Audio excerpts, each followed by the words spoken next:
prime time. You know, it goes up during the evenings, early evenings and afternoons and stuff like that, and probably goes down, you know, during the day and in the morning and stuff like that too. So the idea that Impact is taking their show over to Twitch, I think it's a lot more stable, because now you don't have to worry about people that can't find your station.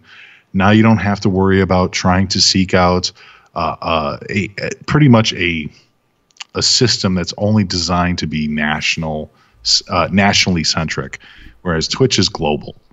It's a global application. It's a global website. Anybody from all over the world can watch Impact now. So I think overall it might be a better move for them. Strategically, it's obviously going to be, I would believe it would be much less of a cost as well. And isn't that one of Anthem's strong points, is multimedia and everything else like that? So this is right. This feels like it's right up their alley, you know. So I think that the company itself is still trying to find their feet, but I think they have a good direction underneath them. They do. They really do. I'm still blown away at how close they had came to acquiring Chris Jericho, now that he's been making his rounds mainly on his show, talking about the whole, yeah, they had a really good deal, but AEW, all this money. And what I don't understand, for the love of me, Mish, is I've been paying attention to this whole AEW stuff, and it blows my mind, because on the one hand, I'm watching you, I'm watching Joey, I'm watching Drake, and all you guys are, and even I'm hearing DT and Kev, everybody's just collectively saying, even Solo Monster, hey, let's just wait and see what happens. But all I keep seeing is death to the WWE, and like, first of all, why do we, I just can't wrap my brain around that. Like, why do we want to see another company go out of business, folks? It's no, the more people that are in a position where they can work, the better. Okay, you can't make it to WWE just yet? Okay, no problem. Here's this promotion for you. Work it out over there, and then maybe one day you will eventually go on to WWE or whatever. But the more variety, the better. And it's amazing to see how you have renegade podcasters, renegade bloggers, renegade sites that will make some type of news to fit whatever narrative that they needed to fit. Perfect example, the stuff with Maria Kanellis, Mike Bennett. Now look, if you ask me straight up, do I believe that Maria Kanellis and Mike Bennett, do I believe that they want out of WWE? They probably do. Maybe it's a conversation they've had amongst each other, but considering Maria just gave birth and she's let it be known she wants to continue her education, she want to go get her college degree and all that. Sure. And given what WWE has done for Mike Bennett in his road to recovery, one step at a time, right? Absolutely. It's okay. Yeah, they probably may want to leave, but the financial security that they have right now, it's okay. So what, you want to, seriously, you want to cough that up and you want to go work somewhere else where it's not a guarantee that you're going to have that type of financial longevity. Like, where is the financial guarantee that you and your family will be okay for X amount of years? You don't have to worry about, okay, where are we going to live now? Oh my God, the baby, you know, so exactly. It just raffles me, you know, and it just makes me just, that there are so many people that are putting out these stories. Oh, this was my favorite one. The Revival walked up to Vince McMahon and they said that, gosh darn it, not another day. Or like that parrot in the Washington Post commercial. Yeah. Oh, not another day, can't take it. And it's like, the Revival, they're done. Oh, they're trying to go to AEW. And what happens this week, folks? There's AEW, clear as day. As a matter of fact, not involved in any segment. Right. They're talking with Vince McMahon. Well, I'm like, what the hell? Same thing. They did the same thing for Andrade Cien Almas tonight. And I'm going to call him by his full name. Screw that short and hyphen name because people can't say the full thing. Right. They were saying the same thing, that, oh, he's unhappy. He's only working Rey Mysterio. When he left NXT, the only reason he went up to the main roster was because WWE gave him a huge bump in his contract. And I'm thinking, I'm like, this guy is doing fantastic on SmackDown right now. This guy is getting nothing but praise for his work with Rey Mysterio. Matter of fact, has kind of revitalized Rey Mysterio a little bit in my eyes too, because as much as Rey is a beloved character to a lot of people, his act got a little stale there. You know, you can pretty much call the West Coast pop in the 619 before it even happens. But him and Andrade have some kind of spark between them, which I really hope continues on for a while. And I think that it's something that they need to expound upon and bring in more guys eventually down the road. But if this guy is unhappy with getting this kind of attention, and he was in the main event tonight again, right? This is the second time for the main event. Closed out the show, yeah. I mean, two weeks in a row. Yeah. What the hell else do you want? What do you want? If you're I'm not saying that he is, but the speculation is that he's supposedly unhappy, and he's telling his friends not to come to WWE, right? If all of that was true, what the hell do you want? Seriously, you want main event of WrestleMania? Yeah. Wait a minute now.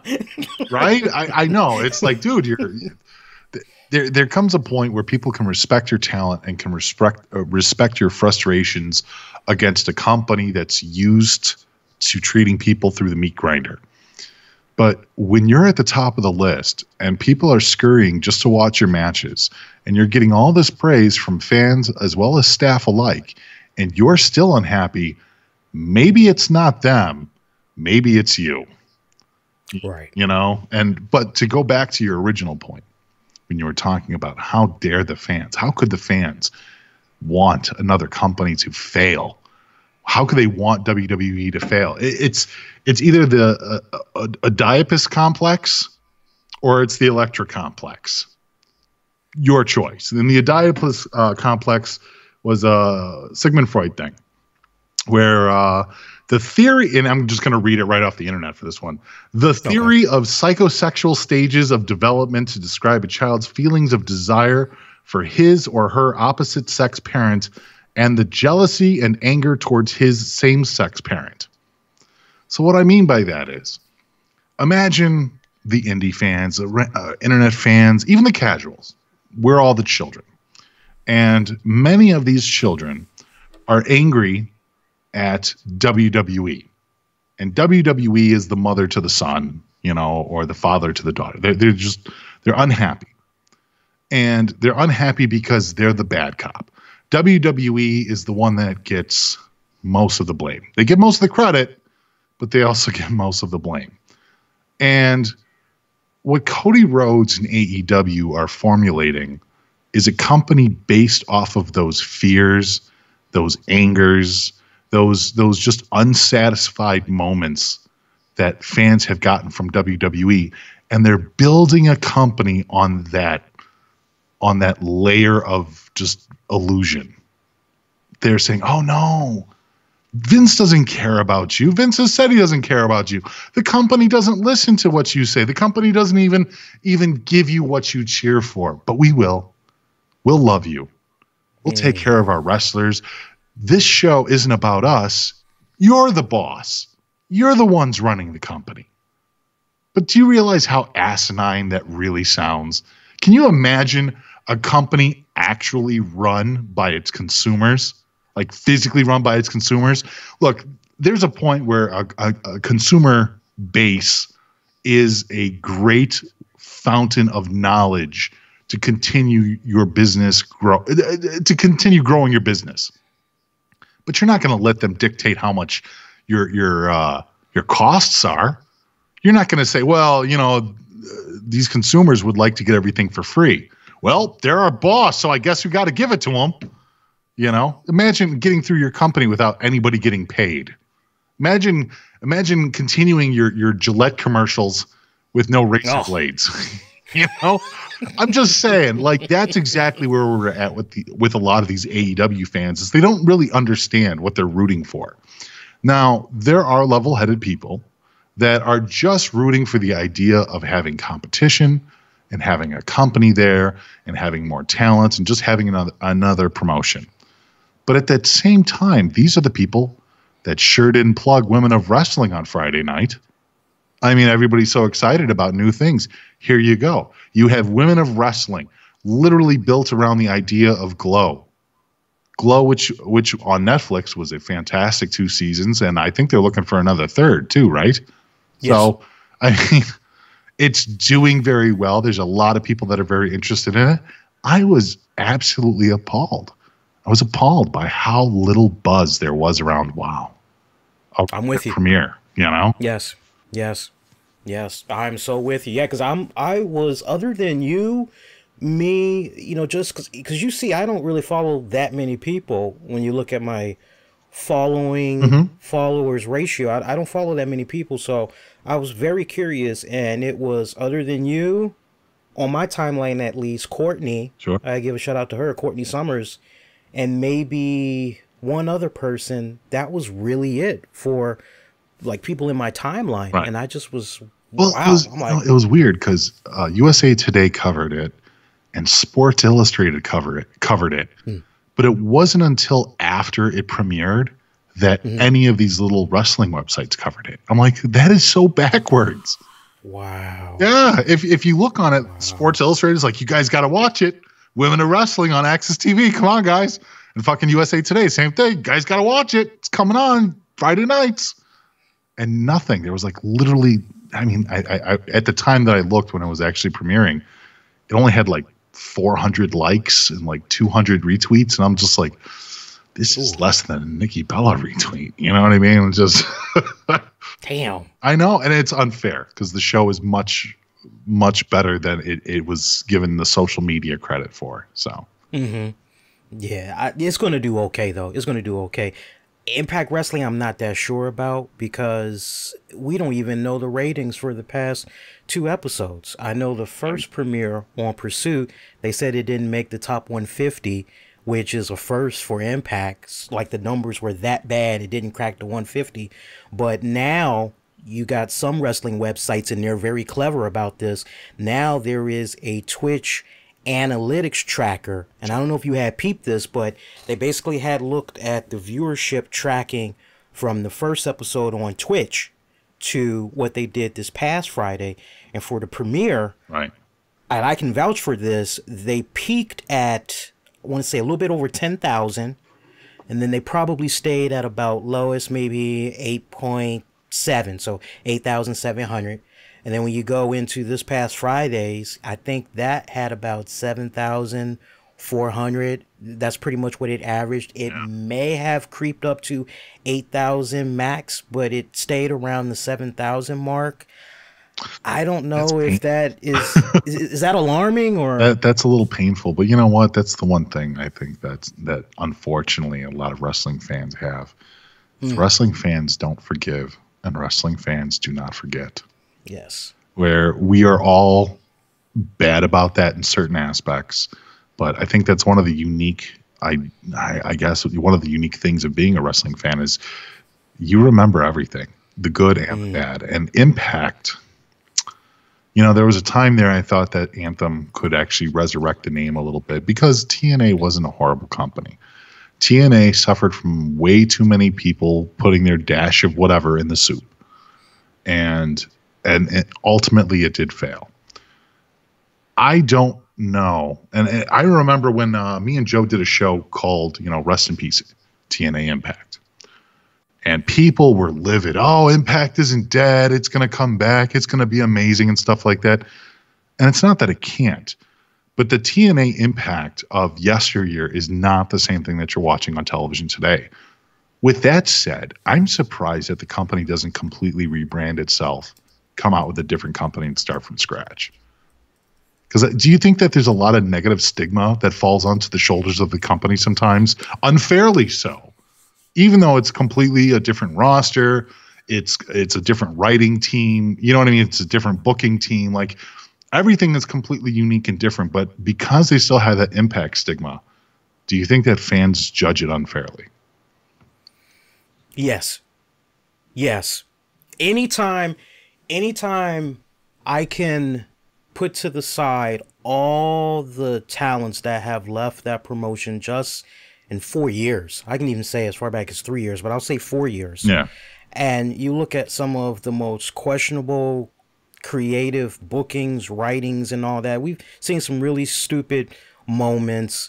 I admit, Bully Ray taking a full 2 hours to explain him being the brains behind Aces and Eights. I admit that was really reaching, right? Right. But the feast or fire to this day is still yes, the feast or fire. That is the most dumbest. I can remember one of the last feast or fires that went down. I was livid. I said, how can you do this? And it actually is true. You let that talent go. It's like, you don't need to make a spectacle out of the damn thing. Yes, we've seen some, and it's made you go, I don't really want to. It's almost kind of like an abused dog. You know, the dog just keeps getting abused over and over and over again. Sure. And the one time you go up to that dog and you try to treat it with kindness and you try to pet it, right, it bites your goddamn hand off, and you're going, you know, as it should. It's like, don't be surprised by that. Think about the abuse that you've been giving it all these years. I think fans are sometimes that dog that have, so I'm not degrading you guys, so don't be coming at me with the hate, but I'm just saying sometimes that's how we fans are. We have just been given such big amounts of platter of shit for so long by Impact Wrestling that when they finally do turn a new leap, nah, it's too late. No, I'm done. Like an abused victim. Yeah. Oh, no, you're totally right. I'm surprised that they just haven't changed it. I mean, now it's run by a Canadian company too. It's like, there are so many reasons you guys, or that Impact should just change everything. I remember, I think Anthem Entertainment Wrestling, I think AEW was AEW before AEW was. Because wasn't there, or no, it was AWE, Anthem Wrestling Entertainment. That's what it was. So there's AEW now, but Anthem actually called it AWE for, what, 2 weeks there before they changed it to Impact? So there was a point in time where they actually had the idea of just formatting the whole company and changing, and I don't know why they didn't stick to their guns on that. I think that might have been ultimately helpful, because it obviously separates. You can't sit there and claim it's the Dixie era if there's no match to the old company. You know what I mean? It's like when the AWA, what was it? The AWA and the NWA merged into the WCW, basically. Nobody called it AWA NWA. And when NWA merged into TNA, it used to be NWA TNA, then TNA got rid of the NWA. Right. We just called it TNA. Nobody went, oh, well, it's still NWA TNA. No, they understood that it was a completely different company.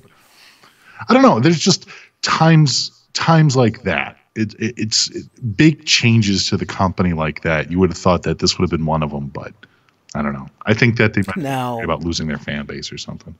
Now, let me ask you this. Their opportunity to have acquired Jericho, let me ask you a two-part question. Do you think if they would have acquired Jericho, the same type of buzz that AEW is now having, do you think that would have made those abused fans say, well, wait a minute, you guys got Jericho? Or do you think the damage has just been so much that they would have just laughed at the idea of Jericho? I don't think Jericho would have brought Impact that much buzz. Jericho going to AEW is a big deal because AEW isn't even established yet. Right. So the premise of Jericho being one of the founding fathers of this company and all the buzz that surrounds it, with a lot of the fans of Poru and NJPW and fans of Lucha and fans of all these other companies that AEW is kind of scalping from, you know, in order to get talent, it's more interesting. It's a better story. Jericho coming into Impact and trying to save Impact from itself, I think would absolutely move the needle, but I think that he means more to AEW. I agree. I agree 100%. How about those NFL games this past weekend? Yeah, congratulations to the Patriots on their easy walk through Super Bowl. Jesus. I know, right? I just looked at that, and there was a part of me that was actually rooting on the Chiefs, but I felt like a conflicted dad, because it was literally, okay, here's your 5 kids. Right. Who's your favorite? Right, right. You know, the other four have to stay behind, but that one kid's gonna go get the ice cream and all the yummy junk food they want. I will say, who's your favorite kid? And it's both like, games oh, nail biters for sure. I mean, they were both overtime games. yes, They both came down to those fourth quarter maneuvers in order to tie everything up. yes. You know, they were definitely both friggin' nail biters, but yeah, I don't know. You know what? When I watched everybody else, I watched the Colts go, watched the Bears go. You know, even Dallas kind of disappeared. It's like, I mean, come on, guys. There's nothing left. Who's left? Right. Who's left that I'm going to enjoy going to the Super Bowl? I don't like the Rams because the Rams took Marshall Faulk, which was a former Colts running back who was amazing. And Eric Dickerson showed up for the Rams, but Eric Dickerson never shows up for the Colts, even though he made the 1,000-yard rushing club multiple times with Indianapolis. It's just, so I'm not a big fan of the Rams. You know, the Chiefs are literally a nothing to me. I have nothing against them and nothing for them. They're a young team. They're a young team, and I think they're exciting. Mm-hmm. But I have they don't touch the Colts or the Bears. You know what I mean? Like, they don't touch them. Like, they're not, yeah, of course they're in the same division, but I mean, they're not a part of their everyday. You know what I mean? Like, there's no rivalry. When I think of rivalries, I think Indy and New England. When I think of rivalries, I think of Chicago and Green Bay. You know, there's no rivalries. Even New York kind of gets thrown in there, you know? Mm-hmm. Kansas City never made my list. Last time I really, and this is going to make me sound old, the last time I really rooted for Kansas City, I was a kid watching Christian Okoye play on television. Wow. Damn. It's not against Kansas City. I have nothing but love for them, but it's just they're not a team that I go, oh, well, how's Kansas City doing this week? You know? There's a bunch of teams like that, though. I don't ask myself how Jacksonville Jaguars are doing this week either. So, you know. I really thought Saints. I really thought Saints was gonna get in there, man. Saints. Did they get screwed or did they get screwed? Yeah, well, I mean, that was both of those games too. A lot of ref calls changing that shit up, man. I don't know. Is it me or does it seem like the refs dictate the games a lot more nowadays than they did back in the 90s? A lot more now than in the 90s. Yeah. Yeah. It's that way. It's, you know, I think the NFL headquarters, I think it's out in New York, if I'm not mistaken. Yeah. I think in particular, when it comes to the playoff games and the Super Bowl going forward, they're not going to be able to do it this season, but I think for maybe the next season or whenever the new player collectors bargaining agreement comes up, they need to change the language and try to have it set up where maybe the headquarters can look at questionable plays and give their 2 cents on, hey, refs, we think you need to go in this direction. This is our advice. You do what you want, but this is how we're looking at it. At least do that, right? Because that play was really bad. You know it's bad, Mish, when you have a report from New Orleans. Apparently this is legit, folks. You can't make this shit up. Several eye doctors are offering free exams to NFL referees. I bullshit you not. So you got the Louisiana Family Eye Care. You've got Crystal Vision Center, just to name a few. They are actually offering free eye examinations to the referees. That's how bad it's gotten. Well, you know, the weird thing, too, is about the refs and all these penalties, is my understanding was that the penalties were increased because of the dramatic injuries, because of CTEs, because of all these things that have happened to these guys from yesteryear, which I understand is fair. But the other thing that they don't talk about anymore is that these penalties seem tighter and tighter and more restrictive. But nobody talks about the fact that the pads now absorb like 95% of all the impact compared to what it was 20 years ago. The helmets now absorb up to like 90% of all impact compared to any of the old school Riddle helmets. You know, it's like there's these amazing technologies that have come into place that never existed before.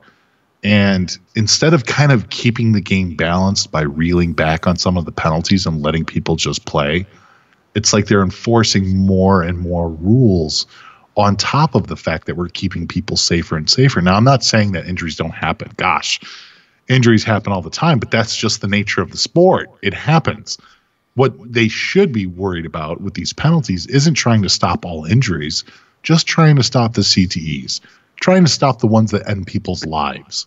You know what I mean? Injuries are going to happen. I mean, gosh, you can run down the field, twist your ankle wrong, and boom, it's gone. Your ankle's back there, and you're running on a stump. It happens, and there's nothing you can do about it because it's all, based on how you move or how you're hit and stuff like that. I just think that, with the idea of the XFL coming around too, Vince McMahon's continuing plan for the XFL, which I don't know how that's going to go because there's a lot of money that he's going to have to sink into this. I know he has investors and everything else, but in order to bring the NFL back to the days of warriors, I don't know if Vince McMahon has that. I don't know if he has the grapefruits anymore to pull off something like that. Have they announced any games in your area? Or are they coming to you? No, Chicago doesn't have a team. What? Nope. Damn. They announced the teams. Here, let me take a look real quick. I remembered them before. Yeah, I know DC's getting one. Whenever the tickets go on sale, I'm actually going to go. Dallas has one. Houston has one. LA has one. New York, Seattle, St. Louis, Tampa, and Washington, D.C. So the closest to you would technically be New York or St. Louis? Yeah, St. Louis would be closest. St. Louis? Yeah. I don't like that. I don't like that. Damn.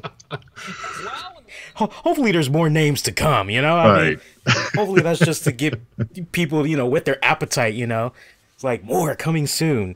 Let me ask you something. Sure. Why is Brady getting so much hate, man? I mean, seriously. I keep telling people, I get that we're tired of winners. Well, what are they supposed to fucking do? Are they supposed to fucking lose all the fucking time? I understand the love and the hate for Brady. You got to remember, I'm a huge Peyton Manning fan. So obviously, as a Peyton Manning fan, I've spent most of Peyton Manning's career hating Tom Brady for him. I think Tom Brady's career is marred in controversy. And from the respect side of many of the fans that approve of Tom Brady and stuff like that, and say that those things don't matter, they actually do. And they matter to a lot of people because people believe that under the regime of Belichick and Tom Brady and others, they've kind of marred the purity and the sanctity of football. And it's not like they're the first. Obviously, gambling and everything else has done this job many times over. There are other teams that have been dirty, the Buddy Ryan, Philadelphia Eagle days, so it's not like Belichick is the first, but he's the most notorious because he's gotten by.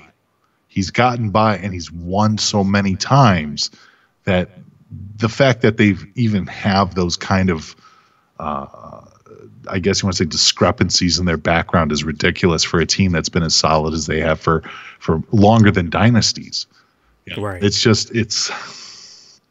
I understand it. So in one sense, I'm sure there are absolutely people that hate winners, and for them, what are you going to do? People usually hate whoever's at the top. It's just, it's part jealousy. It's part feeling like they're the not deserving of that spot, but for a lot of other people, I mean, myself included, you wonder how successful Tom Brady would have been if Belichick didn't have spy drones looking at his opponent's play cards. You would think that how good would Tom Brady have been had he not been deflating the footballs in order to feel, in order to get a better pass out of them. And while people are like, oh, well, that doesn't matter because this quarterback says that he deflated the balls and this team, spies on the opposing teams all the time, that doesn't make it right. And the fact that Bill Belichick and the New England Patriots have had such weapons along with doing those underhanded tactics just kind of makes it worse. Yeah. I understand it. Now, as far as Joey went on a rant the other day on, I think it was Saturday, maybe it was Sunday. He was lighting it up on Twitter. Well, people keep throwing Peyton Manning at him as the greatest quarterback of all time. And I'm a huge Peyton Manning fan and I adore the guy. But Peyton Manning hasn't played in a few years now. Yeah. So whatever Brady's doing is on top of his already amazing career. Tom Brady Yes. has an amazing career. How can you even match up Peyton Manning to Tom Brady when Tom Brady's officially been there longer? You know what I mean? It's just some of this is just, I think it's a lot of psychosemantic stuff, you know, like just people can't get over it and stuff like that. And they just hate to hate, you know, but at the same point, you have to really look at the numbers here and go, okay, well, Tom Brady's here and Peyton Manning isn't. Not exactly like about, you know what I mean? Like if you're talking about what year, who was better between Tom Brady and Peyton Manning, that's a fair fight. Because they both played a year. You know what I mean? But to do it now, it's like, what are you guys doing? You were talking about numbers. I got numbers just for those of you that never looked up Tom Brady numbers before. Here's some fun facts right here, and I just want you guys to remember what you're seeing right now. And this message in particular goes out to the haters. Has made 14 Pro Bowl appearances, one of 2 players to have won 5 Super Bowls, possibly 6. Let's just go ahead and give it to him. We know he's going to do it. It's Super Bowl Sunday. The only player to win one with the same team. Each Super Bowl that he's won, he's the only player to have done it with the same team. Led his team to 16 division titles, more than any quarterback in NFL history. Yeah. He has the 4th all-time in total career passing yards in regular season play. 3rd in career touchdown passes. He's 4 away, I think, from eclipsing that and getting into 2nd place. 4th in career passing rating. All-time in career passing yards and touchdown passes. That's regular season and postseason combined. Career postseason record 29-10, winning more playoff games than any other quarterback, and he's appeared in more playoff games than any player at any position. All I'm saying is, folks, you know, and Mish, you and me, you know, we're both from Chicago, so I was born and raised in Chicago, left in late 90 going in 91 to LA.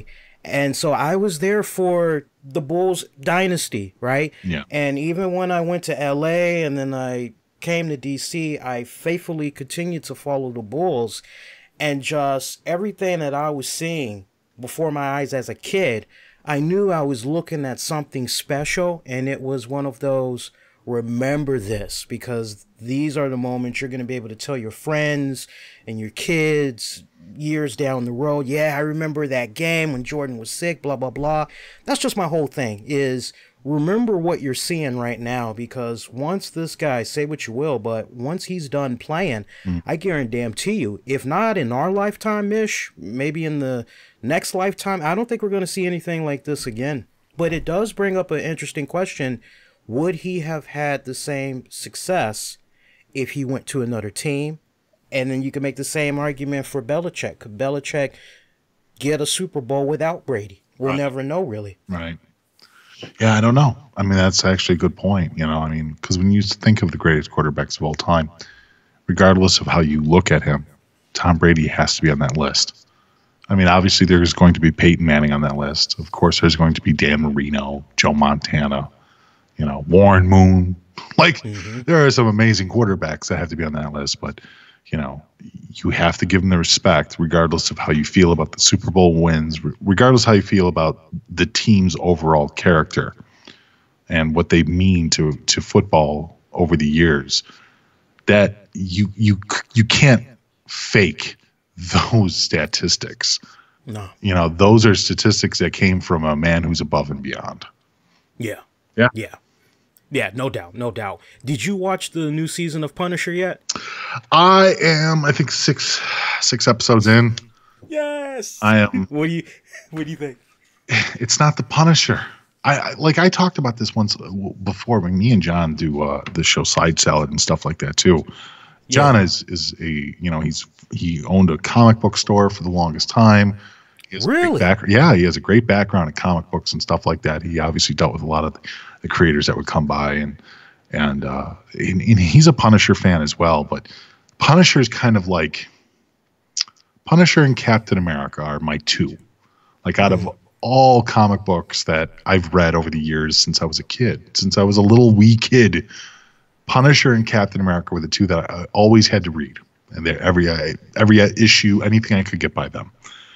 And taking that scenario, watching Netflix's version of what the Punisher is just flat out wrong. Just it's incorrect. Not wrong as in it's not enjoyable. I think the show is fantastic. And this is where people get confused when I say that. I think the show is fantastic, but stop calling it the Punisher, because it's not that. It's a great show. It's a great week-to-week show. I would totally watch this if it was called Frank Rook, the angry guy with guns. Totally watch it. But it's not the Punisher. And they really did a piss poor job, I think, of trying to explain who Jigsaw is. Jigsaw is not Frank Castle's buddy from the military or from Nam, which they don't say Nam. That. He was a mobster. He was a dirty mobster. That's what he was in the comic books.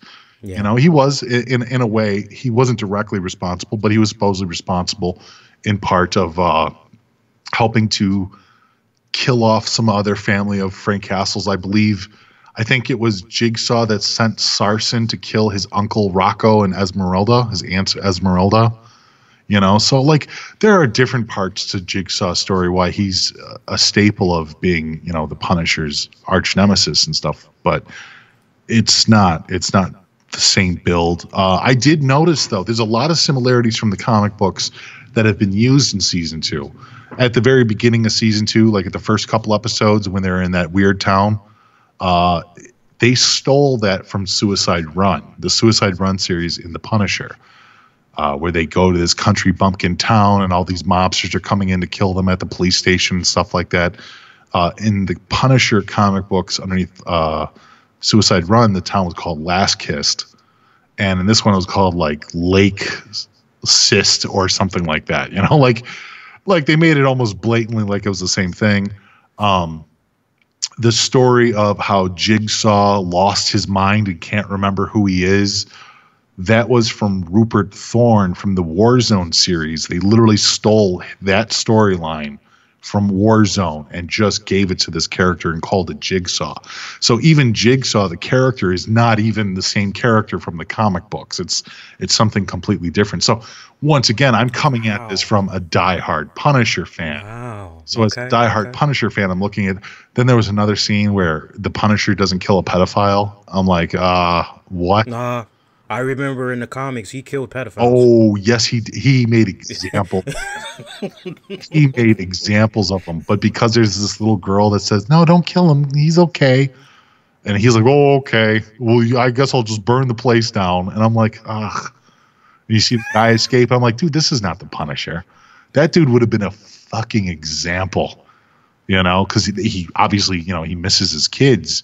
And then to come in face to face with not only a scumbag, but somebody who actually hurts children, that's like a double no-no in the Punisher verse, you know? Now you're insulting his kids. Oh, you ain't gonna make it too far, buddy. But yeah, he let him go in the TV series, and at that point I'm like, come on, quit it, guy. You just made a good observation, because on the one hand, he doesn't kill the pedophile. Oh my, I can't tell you because you're only at episode 6, yeah. So. Let me just put this thought in your head. When you get to the last episode of the season, it's titled, I think, The Abyss. Okay. Let me look here. No, Whirlwind. When you get to the last episode, it's Whirlwind. Keep what you just told me in mind with the pedophile. Yeah. Because all good stories have to come to an end. I'll just leave it at that. Sure. And it's just one of those, wait, what? But I love the Punisher as a kid, and I could remember that sadly there were only but so many comics I could sneak into the house because I remember, like, me and my mom in Chicago, we would go to the 7-Eleven, and I'd go to the comic book rack instantly, and I'd get my comic books. And I remember those one days. Those were fun. Yeah, wasn't that cool? Sure. Like, you would just be there for like minutes, and you just be like, "Oh, I'm gonna get that." Yep. A little circle rack that would just spin around. Yeah, yes, love that. And then you go on over and Hostess apple pie, cherry. You know, you get some of those, get some chips, and I'm good to go.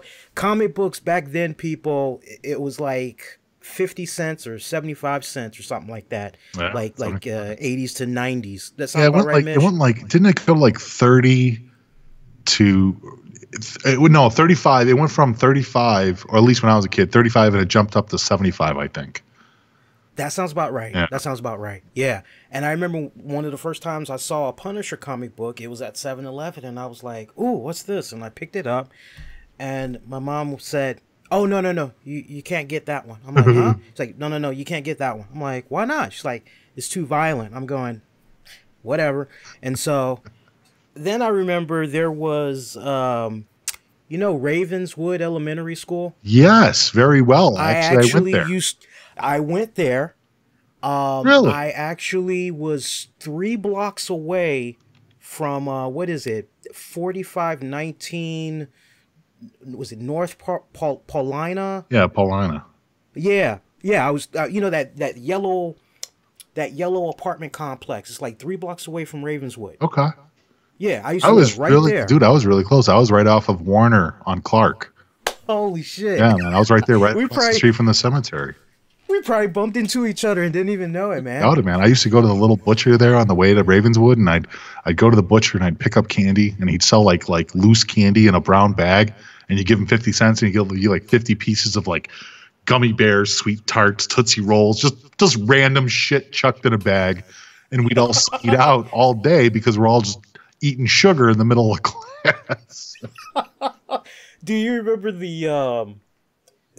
the Hispanic store that was around that way? Not opposite, like you're getting ready to go to, I want to say Jules, but like I would say it was probably 2 blocks away from Ravenswood. What years did you go? Because I mean, I only went for like second and third grade. Yeah, I'm pretty sure I was there around that same time. Oh, dude, yeah, that's crazy. Yeah, there was a Mexican store that wasn't too far away, and you would go in there. And I remember that was my first introduction to Heavy Metal magazine. Oh, that's very cool. Yeah, and they had these big ass, like, you remember how big Heavy Metal was, but they also had these big ass Punisher magazines. Oh, the old school, yeah. Yeah.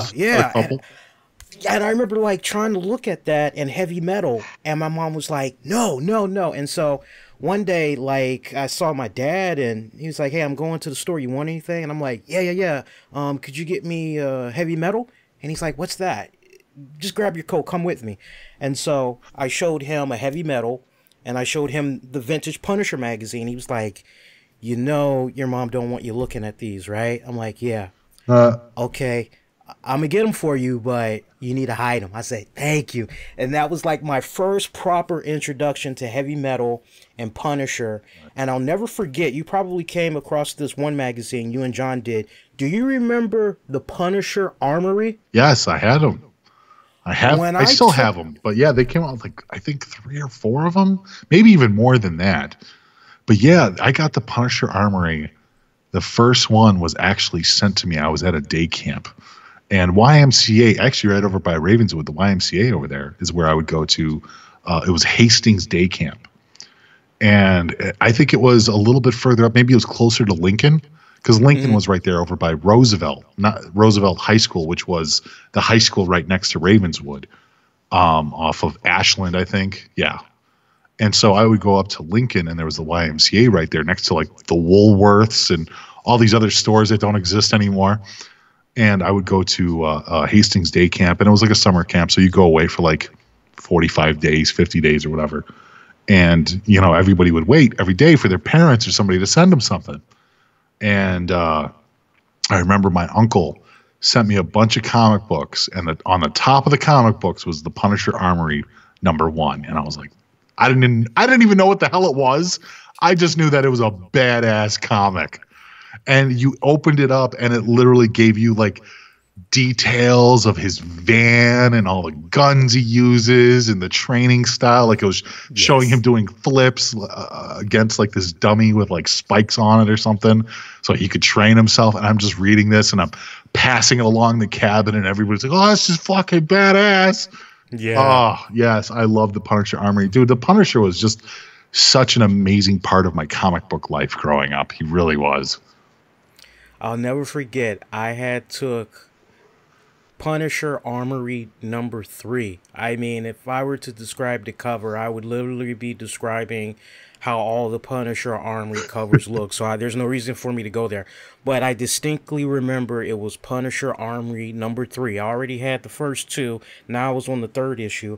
I decided that I was going to take issue 3 to school and that I would read it on my lunch break, right? Yeah. And, you know, I would just, you know, 'cause sometimes I'd be in the cafeteria, and I'd just, you know, I'd be chilling and, you know, I'd read. Now, for those of you that's like in the hunt for some comic books, this series ran from 1990, I think, until late 93, 94.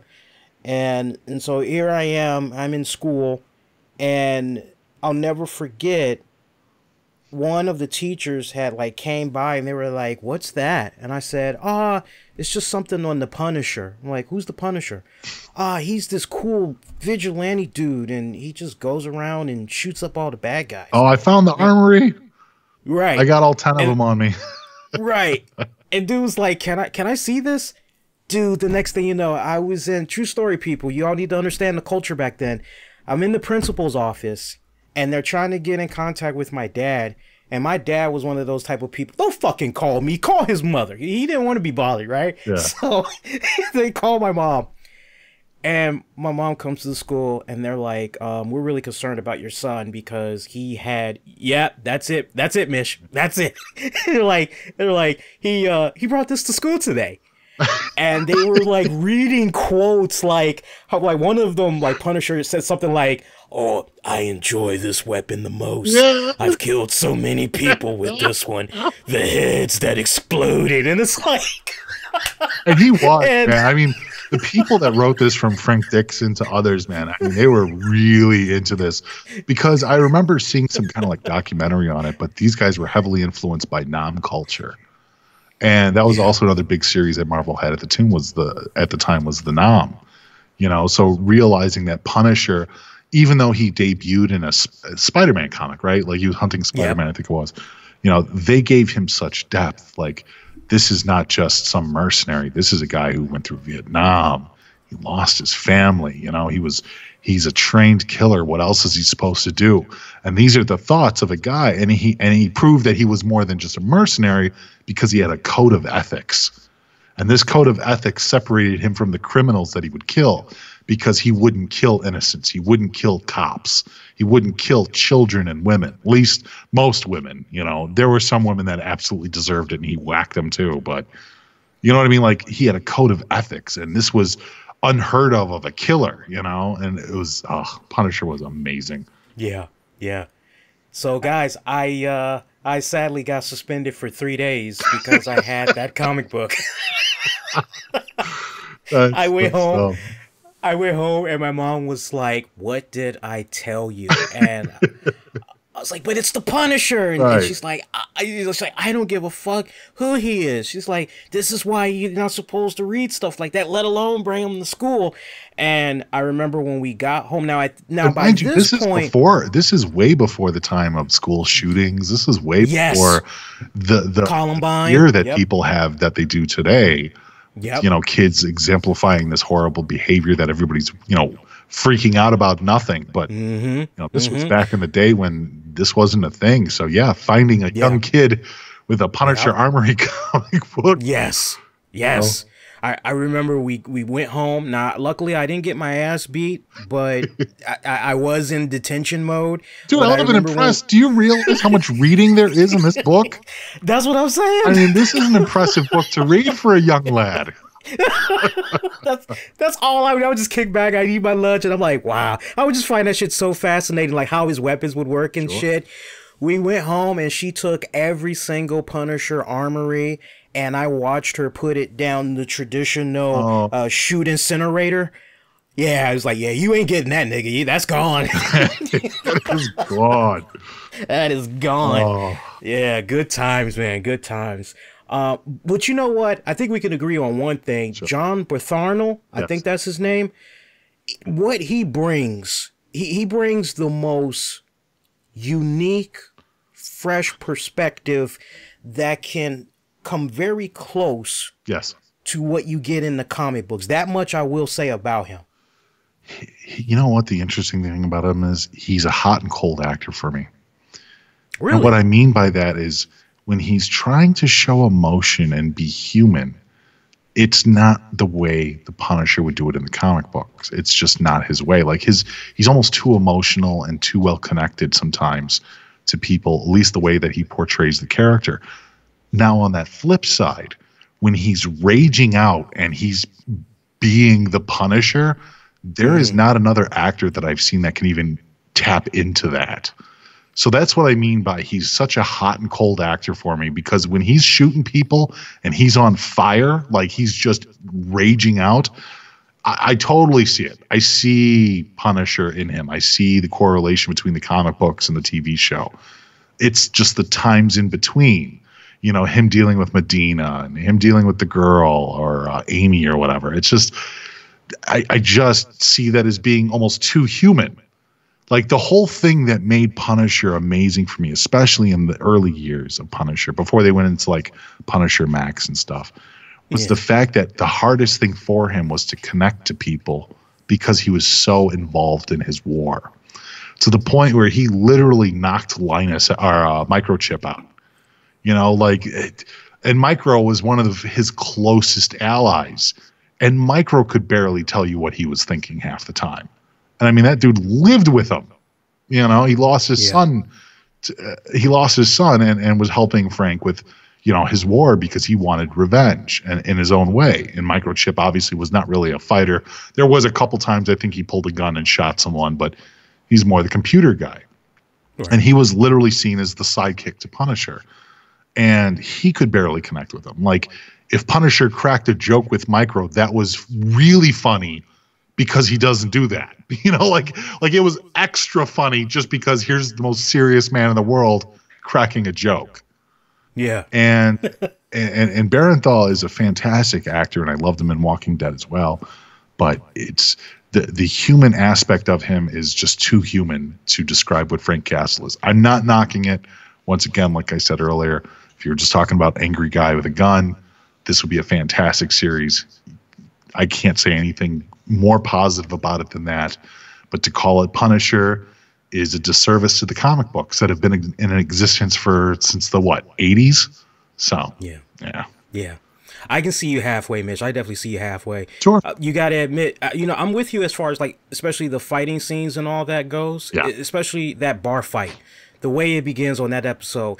And I remember when I began binging, it was probably, let's see, it premiered Friday. So I'm pretty sure I began binging right after Impact Wrestling went off the air. And I was like, oh, okay, I'm still wide awake.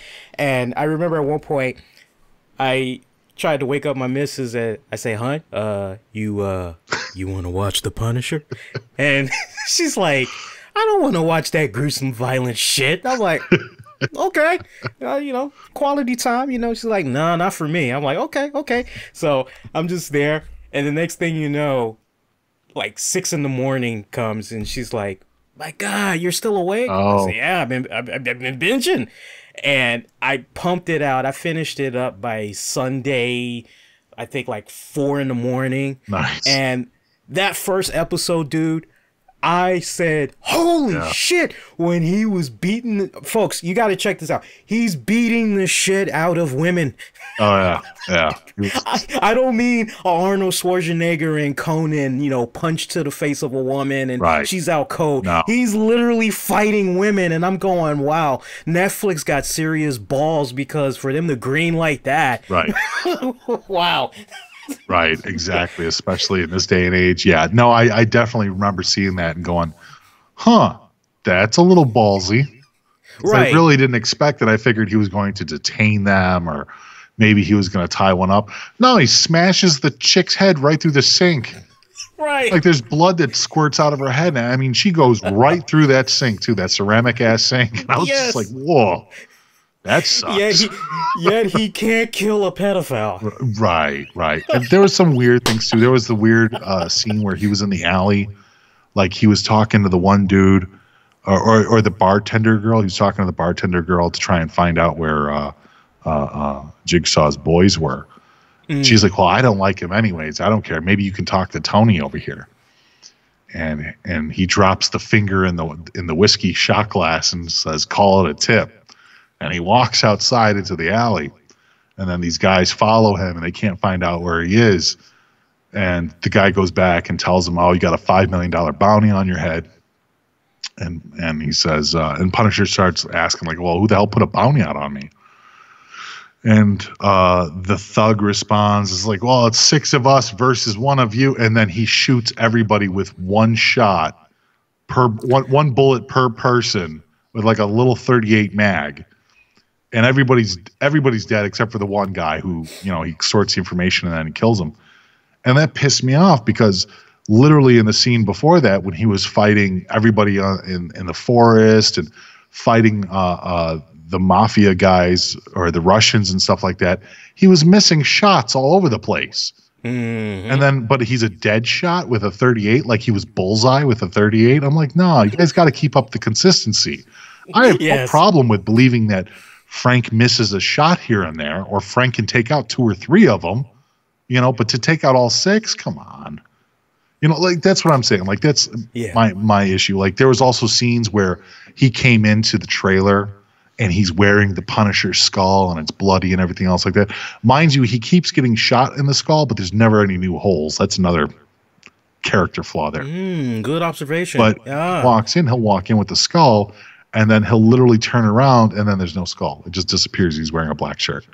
Like there's a lot of just somebody should have edited this better. And it's the same issues that they had in the first season too, where they did that a couple times where, one scene he's wearing something, the next scene he's not wearing something, or one scene he has a gun, next scene there's no gun, it's on the floor across when he was fighting Jigsaw, in that armory or that hospital or whatever the hell it was. So there's just and yes, I'm nitpicking, but that's because I really love the Punisher comic books. So if your shit. No, there's a certain expectation you have. No, that's all. That's all. No, that's any one of us would be the same way. I know, but I feel like I go overboard. Like Jesus, let it go, dude. No, it's spot on. I mean, they even I see borrow the John Pilgrim character. Maybe you could point me in the right direction because I automatically forgot the name of the character that they spoofed that from. But the Pilgrim. There's a people. You know what though? I can't think of one direct character, but there's a few characters that has been in the Punisher universe, that's been in the Daredevil universe, that could easily be that character. Like there's more than one Pilgrim type character. I have to take I got to do a little bit of research on that because that's one of those. He's so ambiguous. He's maybe there's more to it after episode 6. I'm not sure. Right now, he's really kind of an ambiguous character. Like I can't get a full read on him, who he's supposed to be. Let me look at my notes here because I imagine he's probably there. I think that I'm not sure, but I think that he's going to end up being the big enemy, right? Not or is really. It still Billy? Oh, it's still Billy. It's still Billy. The focus is still on Billy. But I would say once you get to, let me look here. Hang on. Because I made notes on each episode. It looks like the key episodes, episode 10, The Dark Hearts of Men. Oh. That's one that really stands out. And actually, you know what? You said you were on episode 6, right? Yeah. I believe I'm like just starting 6. So I watched 7. episode 5. I haven't watched episode 6 yet. Okay, episode 8 and episode 10. Okay. That's when you learn more about the John Pilgrim character. Okay. Yeah, you'll dig it when it's finally revealed his origin.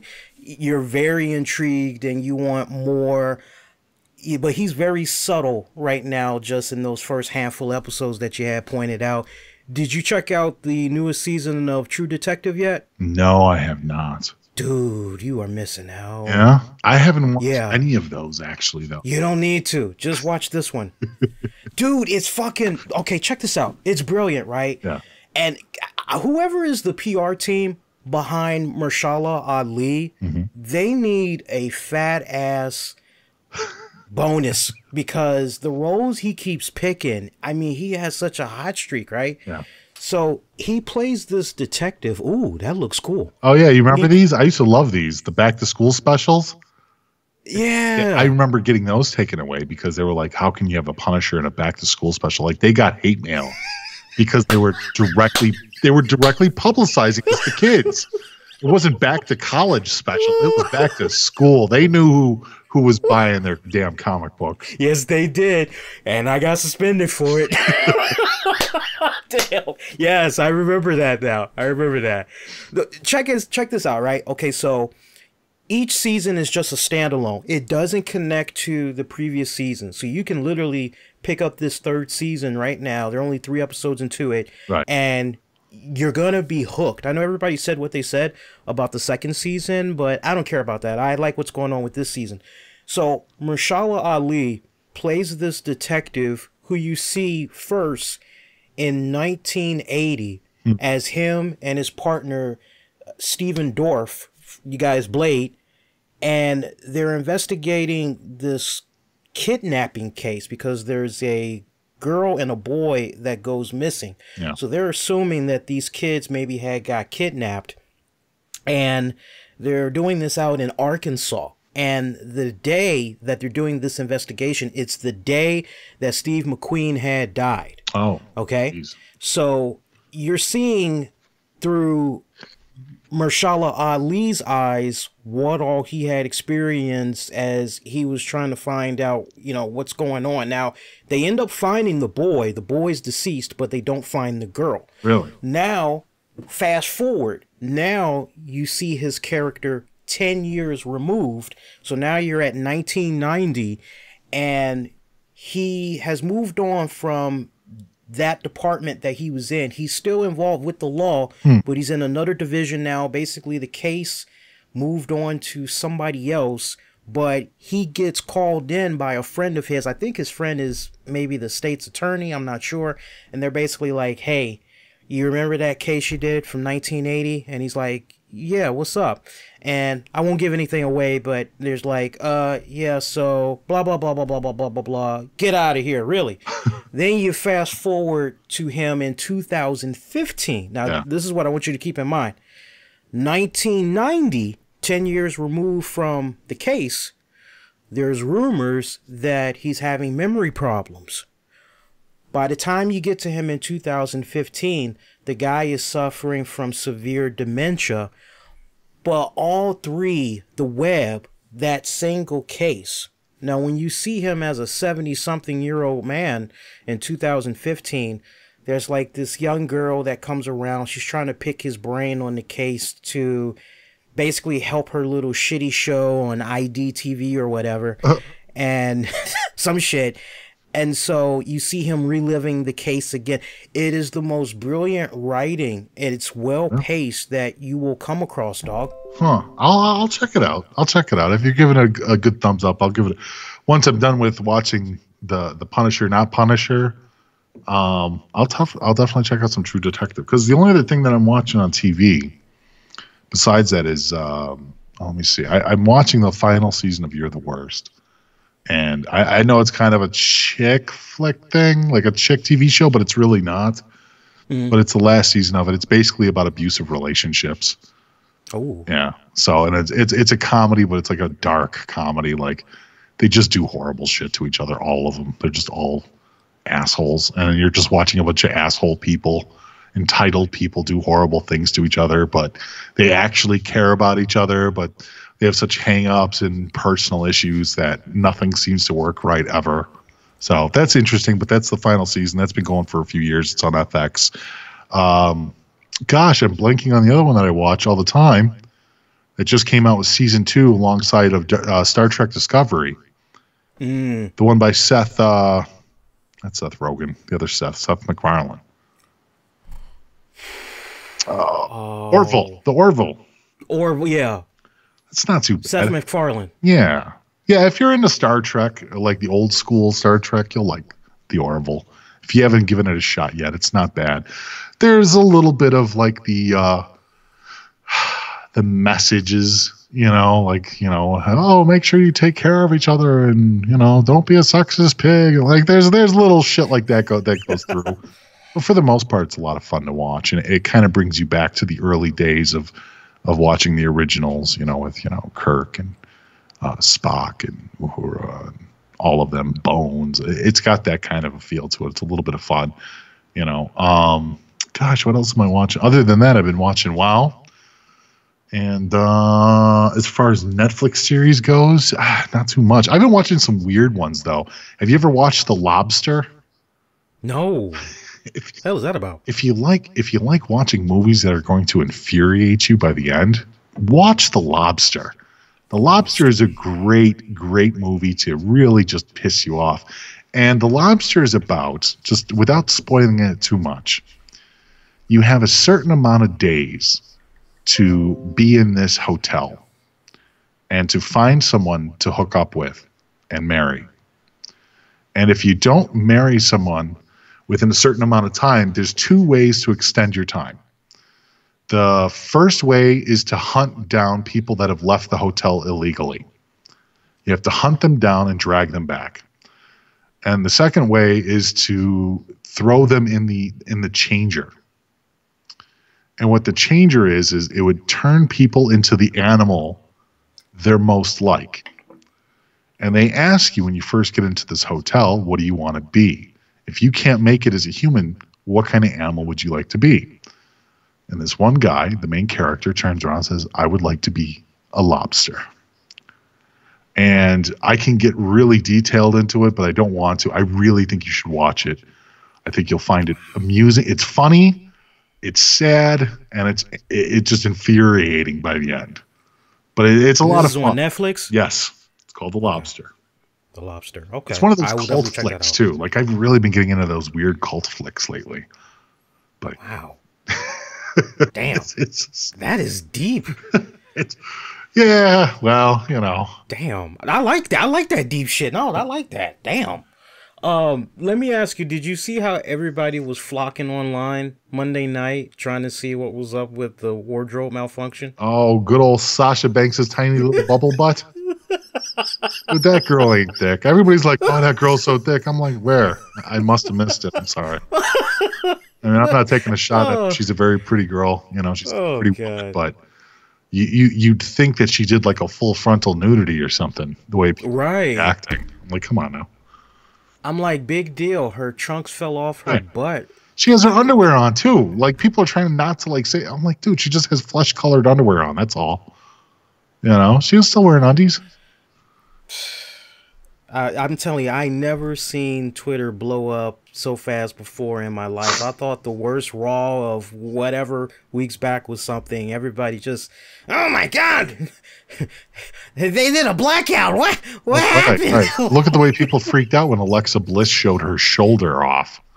Oh, I'm like, really? This is what you guys are all kidding? WWE is using too many sexy moments. I'm like, what are you guys talking about? I'm like, most of the girls that are actually wrestling show a lot more skin than Alexa Bliss was doing. Yeah. Well, no, I guess when people watch the women on WWE Raw, I guess they're expecting them to be Omnish or something. I don't know. Just come out in a burqa. Yeah. No, you are not allowed to look sexy. You cannot put down a bra strap. You cannot look sultry in the camera. You go, you wrestle, you come back, you go back in your cage. It is so silly, man. It really is just so silly sometimes. It is. It's fucking ridiculous. What's this I'm hearing about your girl, Nikki and Brie Bella? Like, Nikki, I'm hearing she's been flirting with some UFC fighter. Oh, is that what she's doing now? Well, like a couple weeks ago, she was with her dance instructor from Dancing with the Stars. Mm-hmm.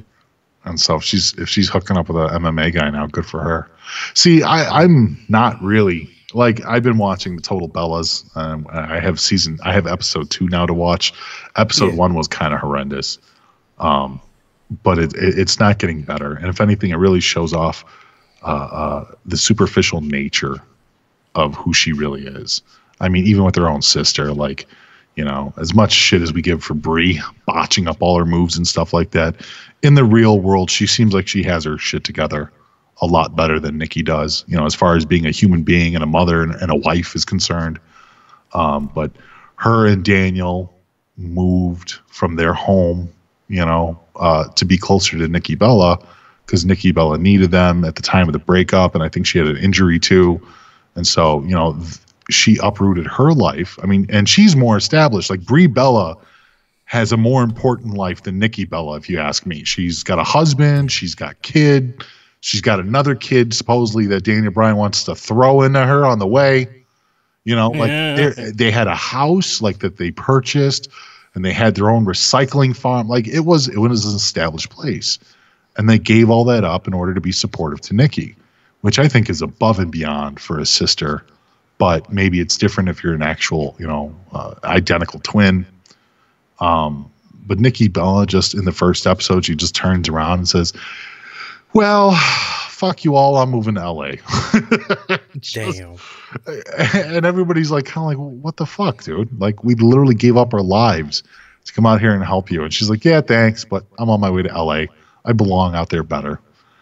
And it was just such a dick move to do to a family member, not just to a family member, but an established mother and wife, and just, I don't know, man. It was yuck. It was just disgusting. Who did this to who? Nikki did this to Brie.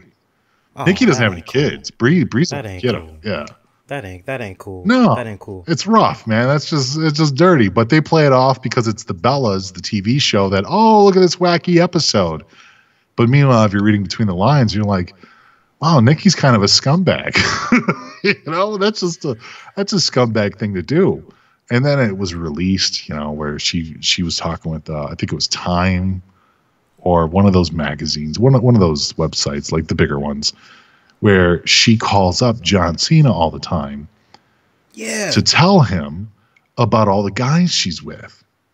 And she's trying to make it look altruistic, saying like, oh, well, I don't want him to worry, and I want him to know that I'm safe. I'm like, bitch, you're literally taking a dude who was in love with you. Look, as silly of a person as John Cena is, there is no doubt in my mind that he genuinely loved the girl, because, and this is the only reason I say he proved it, was because he didn't want to get married, and then he said, I'm going to marry you. Let's get married. And then she said, well, I want kids. And he was like, I don't want kids, but if you want kids, we'll have kids. I want to marry you. And she still said no. She still said no. And it's like, what does a guy have to do to tell you how much he loves you? He's literally given up two things that he said he would never do, that he had her sign contracts for, Lee. She signed contracts that said that she wouldn't get pregnant. And he gave all that up to be with her, and she still said no. So he said, fine, what else can I do? I'll always love you, but, I got to move on. If I'm not good enough to be in your life, then I'm not good enough, and I'll just go off and do my own thing. So John Cena goes off to China, and grief bangs the Asian Pacific, and Nikki calls him up and tells him about all the guys she's with. But that's not an altruistic thing. I look at that as some kind of means of control. I mean, what guy wants to hear from the ex that they love, that they almost married, about all the guys that she's with, all the guys she's sleeping with, all the guys who are now on her radar that are better than John Cena because she's with them and not with him? It's just dirty. It's really it's just a sleazeball, superficial tactic. I really can't stand the girl for that. It's an ugly thing. I've had exes try that shit with me before. I mean, I try to bring it up in the mindset of other guys too. We've all had an ex, and I think guys and girls too. We've all had an ex that was controlling even after the relationship was over. And that's what I feel like Nikki Bella is. She's trying to control him even though the relationship is over. I don't like people like that. I don't. Oh. And I can't help but wonder, well, I mean, I know part of this, they got to play up to the cameras and everything, but any reasonable person would be looking at this wondering, why is this man continuing to accept these phone calls from this woman? Right? It's because that is just because he's still a guy, and us as guys, we're dummies. We're especially dummies when it comes to matters of the heart. I think more so than women are. I think women are more comfortable with being in love than men will ever be. And that's not a MGTOW thing or anything like that. I just genuinely think that women are clearly more in touch with their emotions. So the idea of love to them is far more comfortable than it is for a man. Men who can barely give each other hugs without wondering, like, is this gay? You know what I mean? And I'm not that there's anything wrong with that. I'm just saying there is a stigma among men when it comes to emotions and showing feelings and stuff, that this isn't the proper way that men bond. Men bond through other ways. You know, we'll do a fucking fist pump when our team kicks a fucking game-winning field goal. You know, it's a completely different way that men bond, which goes back to the whole Gillette commercial and how they just completely screwed that up by just kind of materializing all men into the same category, which is just bullshit. Which AJ Styles actually had some good points on Crowder. I don't know if you saw that. I saw bits and pieces because our boy, the GIF dude on Twitter. Just Skull, yes. Yeah, I love that dude. That guy's phenomenal. I saw the highlights that way. Was there a lot more to it, or? Yeah, there was more to it, but he got a good. He grabbed up most of the points, you know. And I do agree with AJ Styles. You know, he's like, AJ is like, look, I got a wife and 3 kids, man. You know, and I saw that part. Yeah, I'm going to protect my little girl no matter what. I love my girl, and for me to expect another man to come into her life when she gets older, because he's like, oh, she's only 4 now, which, you know, obviously he's not thinking about her dating for at least another 12 years. You hope, you know. Yeah. But he's like, I expect the man to open up the door for her, not because she can't open it herself, but because that's the way, you know, you treat somebody that you care about. And if that's looked at as sexist, well, you know, so be it. That's the way that those people view it. It's not the way that he views it. He looks at it with respect, which I do too. You know, if the guy's opening up the door, if the guy's taking care of her, I mean, Jesus, what do you want? Like, men are different. Men, to try and classify men into that same vein as what women expect men to be is incorrect. You know, there's a different kind of relationship that men have with other men, that women have with men, and that, you know, men have with humanity as a whole. You know, when they were showing the boys rolling around, you know, people were like, oh, that's toxic masculinity. No, it's just 2 boys rolling around play fighting. Jesus, I don't even know how many times I fought with my friends. I didn't do it because I hated them or because it was some alpha male thing. You know, most of the time we were pretending we were different characters on TV, from like the Teenage Mutant Ninja Turtles to Transformers or He-Man. You know what I mean? Like, you were pretending you were something. It's just, but women, or at least the women that were in charge of this commercial, had no clue of that. They just don't understand that because they're not a guy. They weren't raised in a guy environment. Yeah. It's not the whole boys will be boys thing. It's just, you know, yes, there is absolutely toxic males out there. Of course there is. But to make the blanket statement that all males are toxic is just, it's not right. It rubbed me the wrong way. I was because I finally did a Patreon joint with Tammy the other day, and we were talking about that commercial. And she gave me her perspective as a female, but I told her, I said, look, I work in marketing. I work in market research. Give me the same amount of money, give me the same production team, and I can offer a female version of that, of some of the most. And this was before you posted the video that you shared on Facebook about the. I'm like, wow. I'm like, somebody's already done it. Fantastic. And then that's followed up with the watch commercial. Yeah, the watch commercial was actually done really well. I thought the watch commercial, this is what it means to be a man, was actually done very well. There was an anti-woman version of the Gillette ad that was thrown up that was just, I was like, this is a little bit gnarly.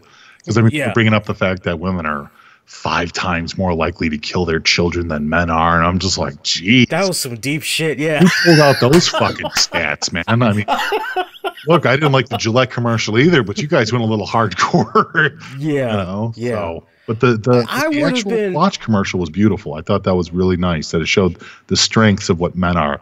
And if Gillette put out that commercial, we wouldn't even be talking about this.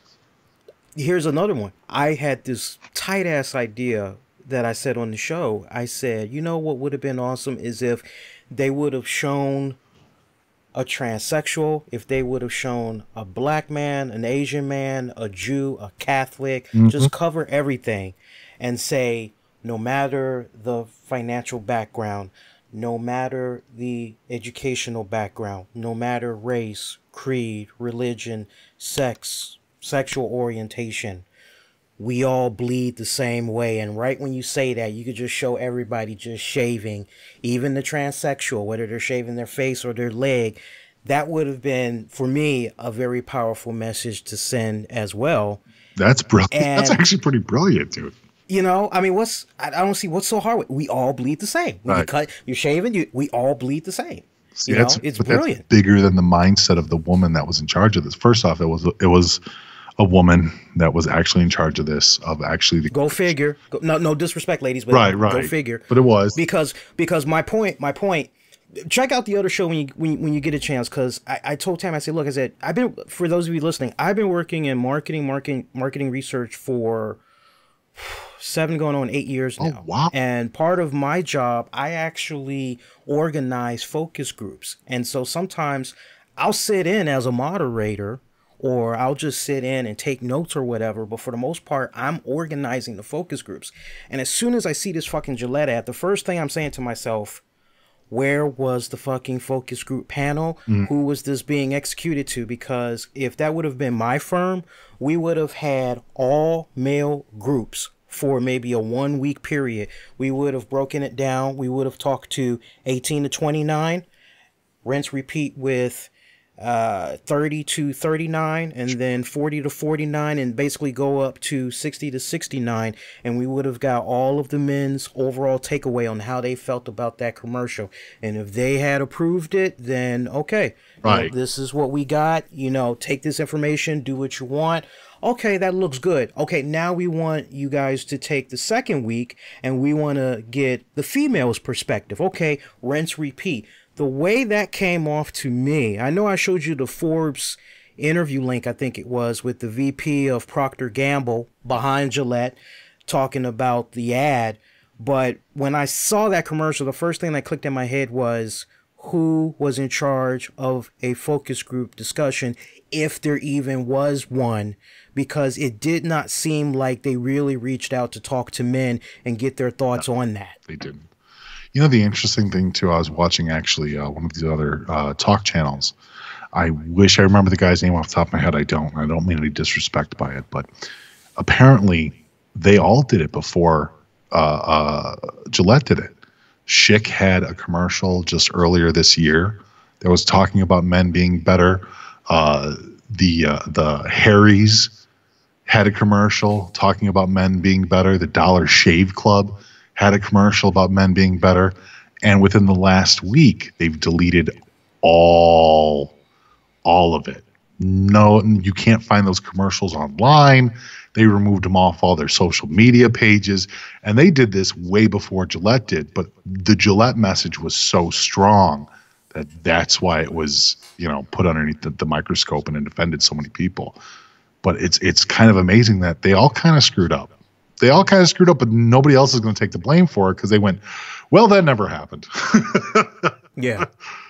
But yeah, you wonder if any of these guys went through some kind of a control group, because, you know, I do realize that the pink tax is a real thing. I think it's silly. Women do pay more because their stupid razors are pink. I mean, Tink steals my razors all the time, and I don't blame her. You know, it's cheaper. It's literally $3 cheaper for her to buy my razors. You know, but that is wild. That is wild, man. I saw what superstar Billy Graham had to say about Finn Balor. Did you peep that? No, you know, it's weird. The last thing I heard about Billy Graham was a couple weeks ago. Like, wasn't he really sick? He had pneumonia. Matter of fact, it was last week. He's recovering okay. Wow. Yeah, he lit up WWE for what they are doing with Braun Strowman out of the picture, and they got Finn Balor in there. I actually got the statement that he had to say. Matter of fact, buy me a few minutes, Mish. Sure. Let me see if I can pull it up here. Yeah, I mean, I know the big thing with Billy Graham. I mean, when you talk about pneumonia, like, how old is Billy Graham? Like, isn't he crossing 70 now? I think he is. Yeah, I think he's 73, maybe 74. I mean, that age, and to get pneumonia. Oh no, they said 99 years. That's the other Billy Graham. Let's see here. Yeah. Yeah, I got him at 75. Yeah, 75 years and to get pneumonia usually, and I don't mean to talk light of it, but that's usually a death sentence. It is usually. Here's what he wrote. He said, well, fans, just my professional opinion once more, and certainly nothing personal about any of the talent. But as you folks who watched Raw last night, so we're going back last week, actually, no, 2 weeks ago, I don't know that monster among men, Braun Strowman, has been pulled from the main event against Lesnar.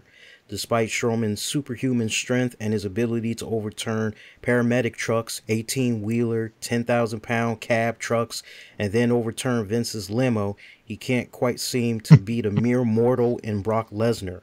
So now he's been replaced with less than 2 weeks before this mega pay-per-view by Finn Balor. Does anyone in their right mind really believe Finn will have a chance in hell beating Lesnar? I would want my money back immediately. Word is Finn Balor will spend 3 hours getting his spray paint demon gimmick on. Now let me pause right there, because Finn Balor recently said on the ESPN interview that, yeah, as far as the demon gimmick, that's not popping up at the Royal Rumble. Now some people feel maybe he's just throwing a curveball out there, but if I were a betting man, I don't think he is, because if you were gonna, well, I don't know, you would just have to watch and see. That would have been the right type of answer to give. So for him to just be so blunt about that, I really believe he was being genuine with that answer. But hey, if the demon shows up, I say that's poor booking creatively, and I'll explain why in a little bit. But Graham continues on. He says, the word is Finn Balor will be spending 3 hours, right, help him beat Lesnar, who it looks like to me outweighs Finn by a good 100 pounds.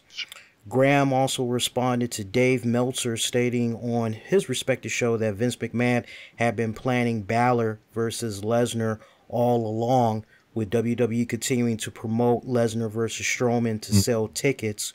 Graham feels that WWE is double-crossing fans by putting a man who will not sell one ticket to see this match. This is where it wraps up for Billy Graham. But the following news by Meltzer is very telling. Meltzer is reporting that this was the plan all along, to sell tickets, knowing that fans would not buy Finn Balor against Lesnar. So that is where the WWE is with their talent. They have to work a gimmick that is a new one for me by advertising a wrestler the fans think had a chance to beat Lesnar to sell tickets, then pull the rug right out from underneath the fans, double-crossing them by putting in a man who will not sell one ticket to see this match, also waiting as long as they could. He wrapped this up by saying, damn, the WWE sucks when it comes to talent. I bet that Cody Rhodes and his crew will outdraw WWE head-to-head every time. Truly a colossal scam by the WWE. Man, do they ever suck. He is a little disconnected. I mean, let's not forget that Brock Lesnar just had amazing matches. Amazing matches with Daniel Bryan. An amazing match with AJ Styles. Finn Balor is easily in the same vein, and maybe I'm putting it on a stretch there, but I think he's in the same vein of capability as an AJ Styles or a Daniel Bryan. I'm not saying that he's as good as them, but I'm saying that he can absolutely wrestle on the same kind of level, or to the same level as those guys. And I don't see that his match with Brock Lesnar is going to be any worse for it. So while Billy Graham sees absolutely no value in someone like Finn Balor, I still think that we're going to get an entertaining match out of it. Yeah. Do I necessarily believe that Finn Balor is going to win this clean 1, 2, 3? No. I mean, I'm not going to put out my predictions yet, but no, I think that Brock Lesnar is going to win this. But that doesn't necessarily mean that Finn Balor is going to be a complete joke in there.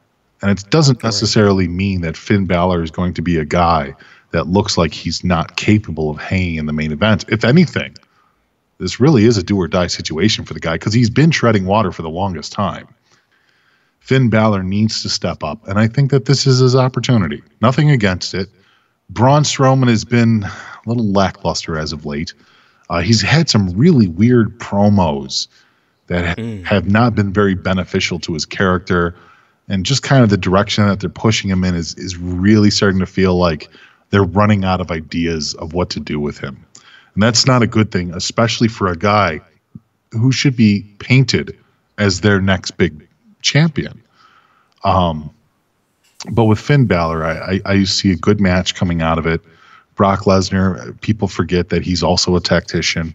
You know, he's also very technical in the ring. I know it's been years since he's had to be that, but he's used to wrestling that style as well, from the days of him versus Eddie Guerrero and Kurt Angle and others, and Chris Benoit. You know, Brock Lesnar is a very versatile wrestler. I mean, he gives us the illusion of me Brock, me big, me dumb, me smash. But the reality is Brock is a very well-oiled machine. I mean, there's a reason he was the UFC champion for real for the longest time there. You know, he's a guy that can bring about reality in wrestling and make it look better. So with him and Finn Balor, I see a very fun match. I see a very fast match, actually, or at least sporadic moments of speed. But I ultimately feel like, you know, at the end of the day, it's they have more faith in Brock. Brock brings more people to the yard than Finn does right now. But it might be setting Finn up for a better future. Do you think it's a mistake that they are not tapping into the Demon Balor against Lesnar? Because I find it interesting, because let's just say, hypothetically speaking, no Demon shows up. If, just to follow up on what Balor said with ESPN, let's just take him at face value. At face value, it could be a swerve, but let's take him at face value for a second. It would definitely be a mistake, because, well, wait a minute now, how you gonna bust out the Demon against Baron Corbin of all people, but you're not gonna bust out the Demon against Brock Lesnar? Right. And I've spoke about this for at least 2 years now. There's a really cool way you can go about reintroducing the Demon. First off, I always personally felt that you let months upon months go by without the Demon even resurfacing, so that people can kind of forget about it, right? Sure. But then you do this weird situation where maybe a backstage segment, Finn Balor is just walking down the hall or whatever, and somebody just, I don't know, beats the shit out of him. Right. Or maybe something just falls from the ceiling or whatever, hits his head, right? And do you remember from 1991, I want to say, do you remember the Marvel comic book series Sleepwalker? Yes, I do. Okay, for everybody else that don't know, Sleepwalker, it was basically, there's this teenager that was in college. His name was Rick Sheridan, and he lived as a superintendent in this apartment complex rent-free because he was a superintendent for the landlord. So that was the exchange they did. And you had like this race of aliens. I guess they were called sleepwalkers or whatever. And certain sleepwalkers would control certain dimensions of the realm of sleep or whatever. And somehow this one particular creature ends up being attached to Rick Sheridan. I want to say somehow he got tricked by something about Mindscape or whatever. It sounds complex, but it is the most simplistic writing that you'll ever come across. Yeah, that's it, Mish. And it was awesome, right? So whenever Rick Sheridan goes to sleep, the sleepwalker roams the earth. Right. And so whenever Rick wakes up, whether it's an alarm clock or his phone rings, just whenever he wakes up, whatever the sleepwalker was doing, now it is invalid because he automatically goes back into Rick Sheridan's subconscious. And I always thought, wow, put that on a guy like Finn Balor and you can do some awesome shit. You can go with a backstage segment and, hey, Finn, my God, the demon, the way that you had attacked, blah, blah, blah. What are you talking about? Demon? What are you talking about? Right. That could just be an awesome running gag. And I thought that when we were going to get this matchup, Mish, I thought that in some shape or form, something like that was going to happen. and it would be a great reintroduction to the Demon. But it doesn't look like, for the love of me, WWE is gonna pull the trigger on going that simplistic. And it just, why? That's what I keep screaming. Why? It's right there for you. It's great writing. Right, right. I don't know. Well, I mean, there's a lot of different variations too. We thought that a Jekyll and Hyde gimmick might have worked for them. Yeah, There was a thought behind maybe them using it like Cactus Jack, whereas many faces of Foley, like there's Finn Balor and then there's Cactus Jack. So I like the idea. I think it's actually a little bit more intuitive than even the simple ideas that I came up with. But I don't know if WWE understands how to even execute an idea like that. Like, I think that, the problem isn't the fact that people come up with ideas for WWE. It's that with their 40 plus writers, they can't agree on a way to make it work. And I think that that's the biggest failure on the part of the writing staff, is that fans are literally writing your TV for you. Fans, yeah, you have to sort through some of the shit, of course. There's always going to be people like, hey, why don't you guys make Ginger champion again? I mean, there's those people. But at that same point, there's a lot of people that come up with good ideas. There's a lot of people that come up with at least intelligent points on why some things would work and why some things wouldn't work. And I know, and we've talked about this before, WWE absolutely has feelers out there. They absolutely have people listening to, popular podcasts and shows and trying to gauge what's appealing to the audience and appealing to these individual podcast audiences. So, and websites too. Same thing with the websites and YouTube and everything else like that. So there's absolutely a following from WWE to understand what fans want. But with 40 plus writers, you think that it would be a lot more simple in order to delegate some of these ideas to people so they could come up with something that would stick, that would work. But it seems like more and more lately, the people that get anything to work usually comes down to the wrestlers themselves. It's a weird scenario. I don't know how WWE defines, their writing team. I don't know what makes them a good writing team, because honestly, I think that a lot of the issues that people have with wrestling as far as it goes, not just with Finn Balor and Brock Lesnar, but as a whole, I think a lot of it has to do with people's unhappiness with the direction creatively. People want their characters, their heroes, their favorite wrestlers to do well, or to be involved in wrestling matches that matter, to be involved in wrestling angles that matter. It's very difficult to really pull out anything that matters in WWE anymore. Sure, the women are doing very good. The women are doing great. There's a lot more attention and focus into the women's storylines. Becky Lynch is phenomenally over. So is Charlotte. So is Asuka. So is Ronda. Like, these girls are absolutely changing the vision of the way that we've looked at women's wrestling for decades. But now the men are all just kind of like standing around. You know what I mean? Yeah. Like, besides Andrade and Rey Mysterio, who've been fucking ripping it the hell up. But I mean, I love Miz and Shane. I think that that's fantastic together too. But even that, everything just feels so narrow, so short. Like, so much more can be done. Daniel Bryan's character is fantastic, but I guarantee you it's not a writer putting that on Daniel Bryan's plate. I guarantee you Daniel Bryan's coming up with that angry hippie character all on his own. You know what I mean? Yeah. So I don't know. It's just, you can tell what's organic and what's not organic. And it feels like, for having so many writers, so many people getting paid $100,000 a year or more, you think that you'd come up with, I don't know, better storylines. It's not difficult. Look at WoW. Cheeseball, cornball, a lot of fun so far. Look at other companies. Impact too. Some of it's cheeseball, some of it's cornball, but storylines have been pretty good. Lucha Underground, cheeseball, cornball, but sometimes those storylines are fantastic. I hear a lot of love from MLW fans, so it's not as if that this isn't possible.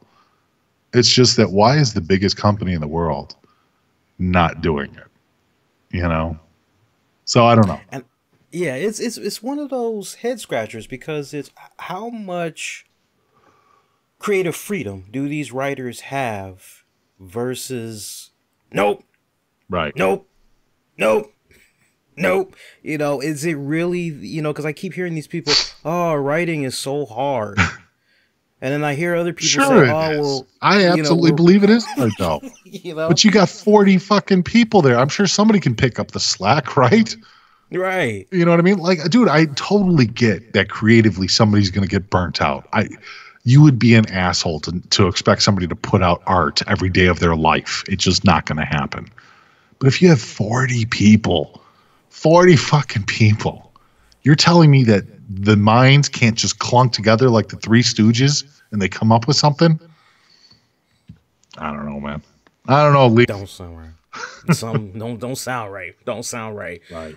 And then Brie Bella. Brie Bella. I got to show her some love. I meant to bring her up earlier.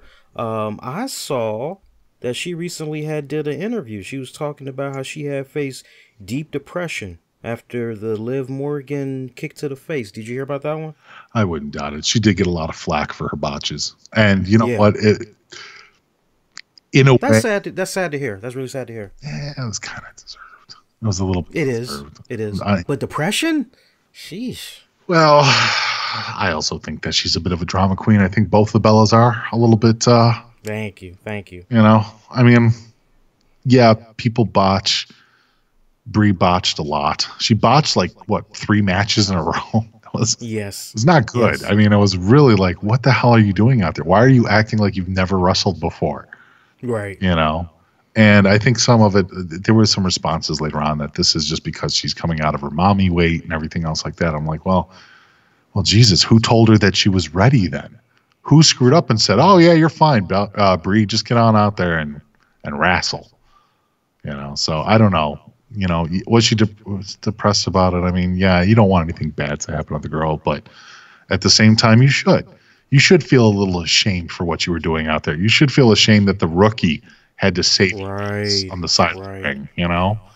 Right. When you're the veteran. When you're the clear-cut 11 years or something like that? Yes. Yep. Sorry. I still believe in self-accountability. I mean, legitimately, when I heard this, for those of you that's a little bit curious, she did the interview with Digital Spy Stephanie Chase, and I'll just read part of the quote that's got a lot of people talking. I went into deep depression.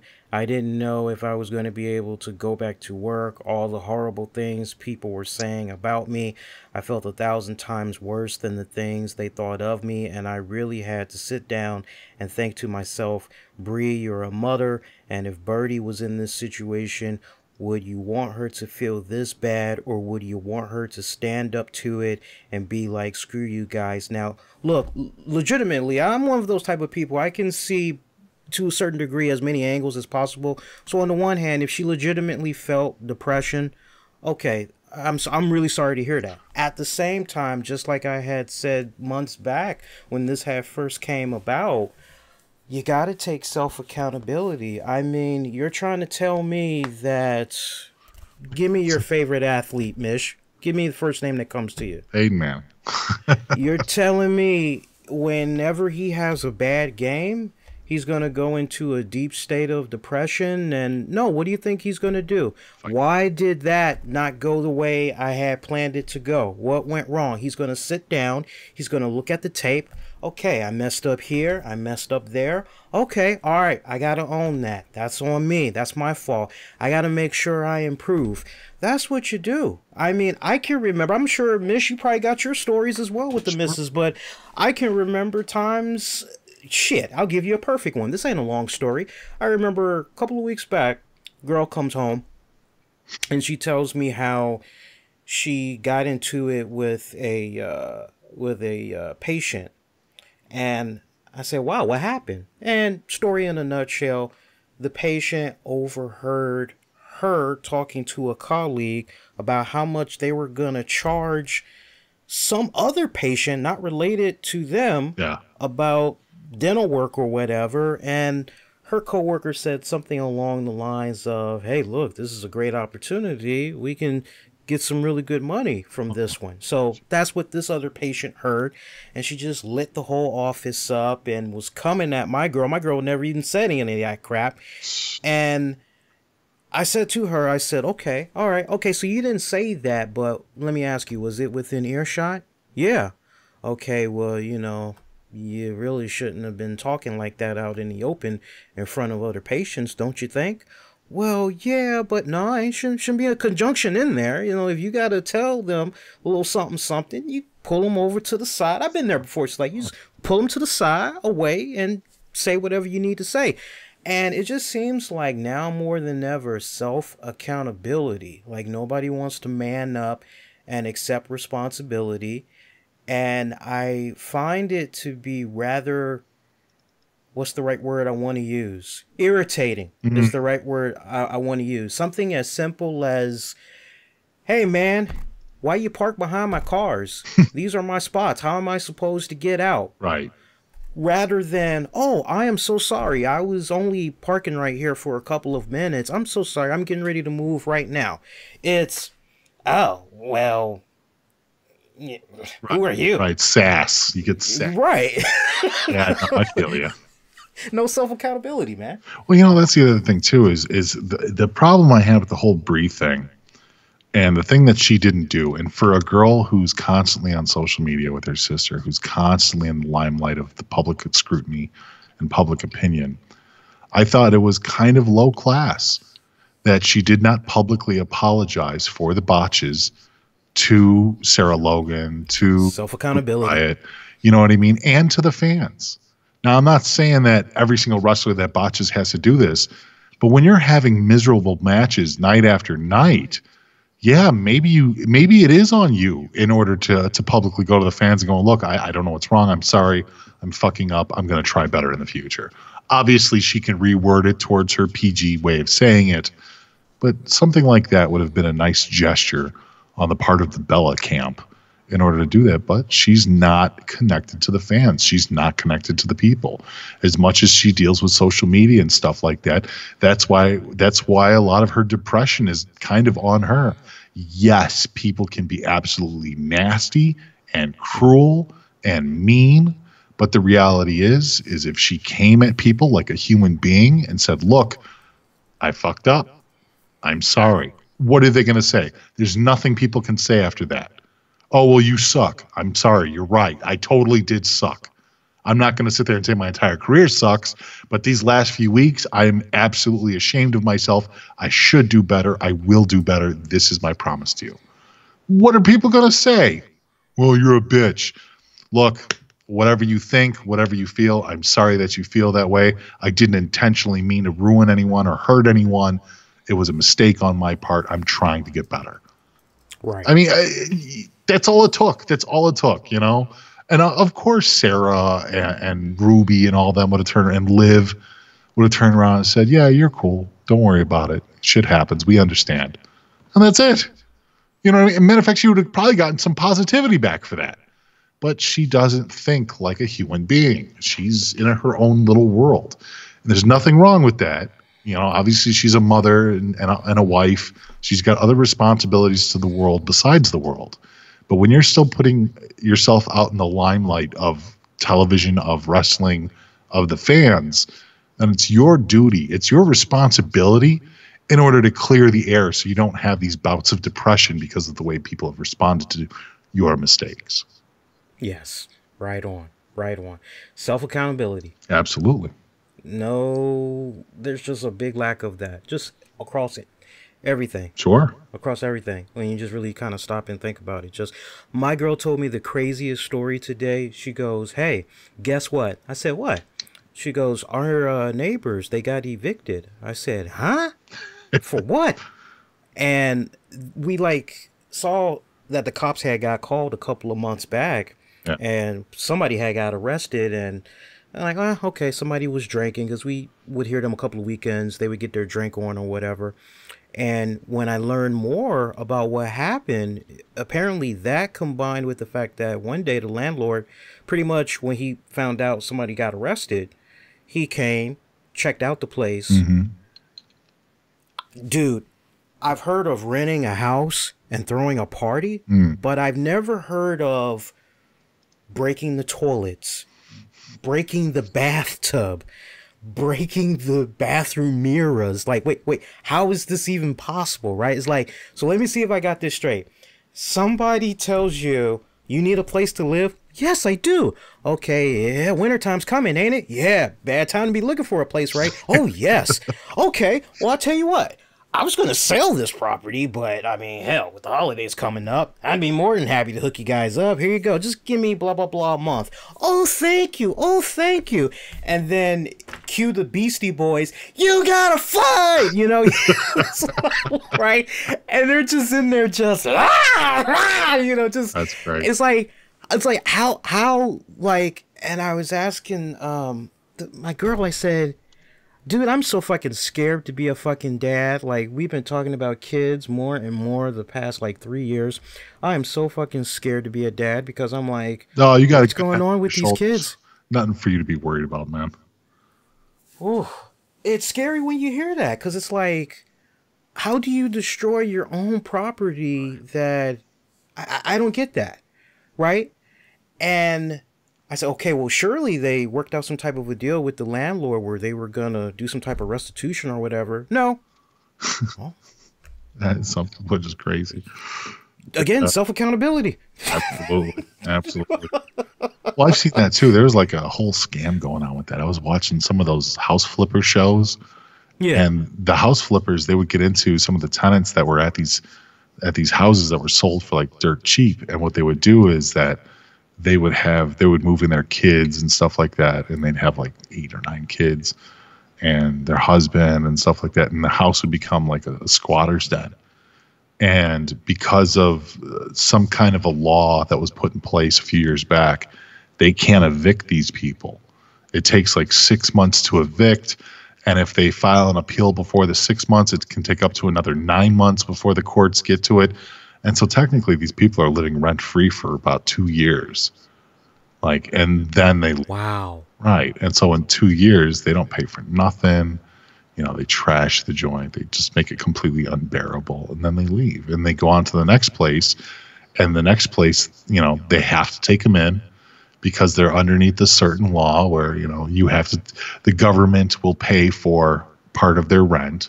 When the government stops paying for their rent, they look for their rent from the tenants, and then they can't evict them because the tenants are underneath this government program. It's really dirty, and I wish I'll find it for you, but it's just amazing that these people live rent-free for 2 years, and all they do is they ruin things. And they just make it miserable for people because they're just miserable people. That's ridiculous. Yeah. While we're talking about property being damaged, I got to ask you, because I finally watched all of the R. Kelly, Oh, no. oh, my girl, oh my God, man, we were just, Painful. my blood pressure, and the doctors already told me, like, hey, take it easy, your blood pressure's a little, you know, do you have a stressful job? Yes. And like, well, take it easy. And I'm watching this, and I'm just like getting mad, and vintage me used to punch holes in the wall, right? Like, or go throw darts or something. Sure. I'm watching this and I wanted to punch a wall because I'm just like, how can this guy?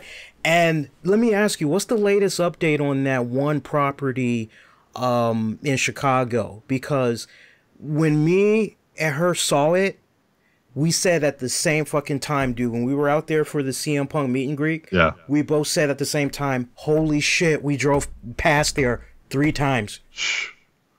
Yeah, I don't know. I don't know what's going on with that. Does he still have it? Because he last I heard is he had to pay like, God, I can't remember the amount now, but it was in the hundreds. He had to pay something by the 21st. He might have. I don't know. Honestly, I haven't kept up with it. I mean, after the documentary and stuff like that, I really just I couldn't stomach anymore R. Kelly with little girls kind of shit. I just had to take a break. You know what I mean? Yeah.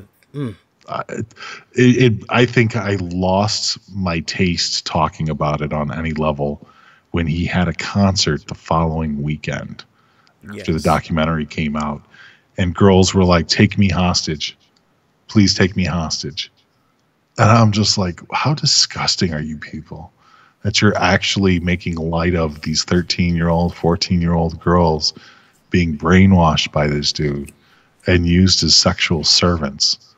You know, it's just, I don't get it. I don't get how this guy is not in jail.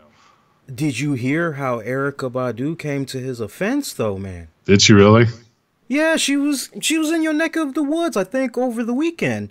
And she just kept defending him like set after set. and it was pissing off the concert goers. And there was a lot of them that was taking to social media, and a lot of them were basically saying the same thing. Hey, I've always had a lot of respect for Erykah Badu, but man, her going on and on about R. Kelly and fuck our opinions. We need to keep our opinions to ourselves. And she supports him. Like, we don't need to be hearing this. And I'm like, don't nobody want to hear that shit. That's the last thing anybody wants to hear. They just want to kick on back, have a good time, listen to your music. See, shit like that. That's why I don't even watch the Academy Awards and all that anymore, because it's like you can just see fucking. Give me a name. Give me a director name. Give me a director. Oh, what, Scorsese? Okay, you can see Martin Scorsese, right? And he accepts some award for 5 children finding a rainbow, and an empowering movie, uplifting, and all that shit. That would be a funny Scorsese. Right. And he's giving his speech, and all of a sudden, and fuck Trump, and fuck, and it's like, no. That's not the place. That's not the time. No, I just want to hear your speech. I want to hear you put over the talents. That's it. Don't use this as the... No, I don't want to hear that. Right. And so when I look at Erykah Badu, it's like, hon, I love you. I love your music. You're already in hot water as it is, because this is the same girl that said, oh, there was actually good things I was able to find in Hitler. And it's like... It's like no you didn't. It's like, honey, it's like you already got kind of a bad rep. Just chill and just play the music. It's gotten so bad, there's actually been a couple of people, they uploaded screen video captures of themselves deleting their entire Erykah Badu catalog. Oh, I don't blame them. Yeah. Crazy, man. That is crazy. Anything else you want to get into? No. I guess there's this little bit of news. Maybe this is a little breaking news for you guys. But I'm seeing it. Yeah. Yeah. On at C2E2, myself and Julian Cannon, and perhaps Joey will fly in as well. We'll be live at C2E2 with WrestleMania predictions. On our panel, we will talk about the world of wrestling, including our predictions of WrestleMania and what could happen on WrestleMania weekend.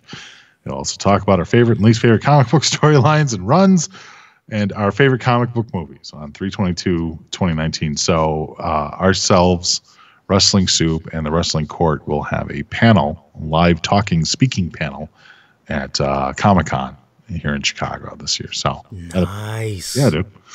Congrats. It'll be very cool. Yeah, no, much love to Julian for setting that up, dude. He's a beast, He's awesome. I listened to him and Joey do the AEW recap, and I thoroughly had enjoyed that. That was good stuff. Yeah. That was good stuff. Julian's a good dude. I like that. He is. That is awesome. Now, do you guys, it's probably still early, but did you guys talk about if you're going to capture a webcast version of it? I imagine we're going to be recording. Absolutely. I don't know if we're going to be able to broadcast live. Like, I don't know if there's any stipulations with that, because I'm not sure how that works. Like, if you can broadcast live. I know some people, record on their phones and stuff like that, and that they can't do anything about that. But an actual proper setup with tripods, that might be a different story. So okay. I'm not sure. Okay. I'm not sure. I'll have to find out. I'll contact them, and obviously we'll talk to them beforehand. They allow us to show up a day early before the comic convention is set up, so we know how to set up our equipment and everything else like that too. So that's kind of awesome.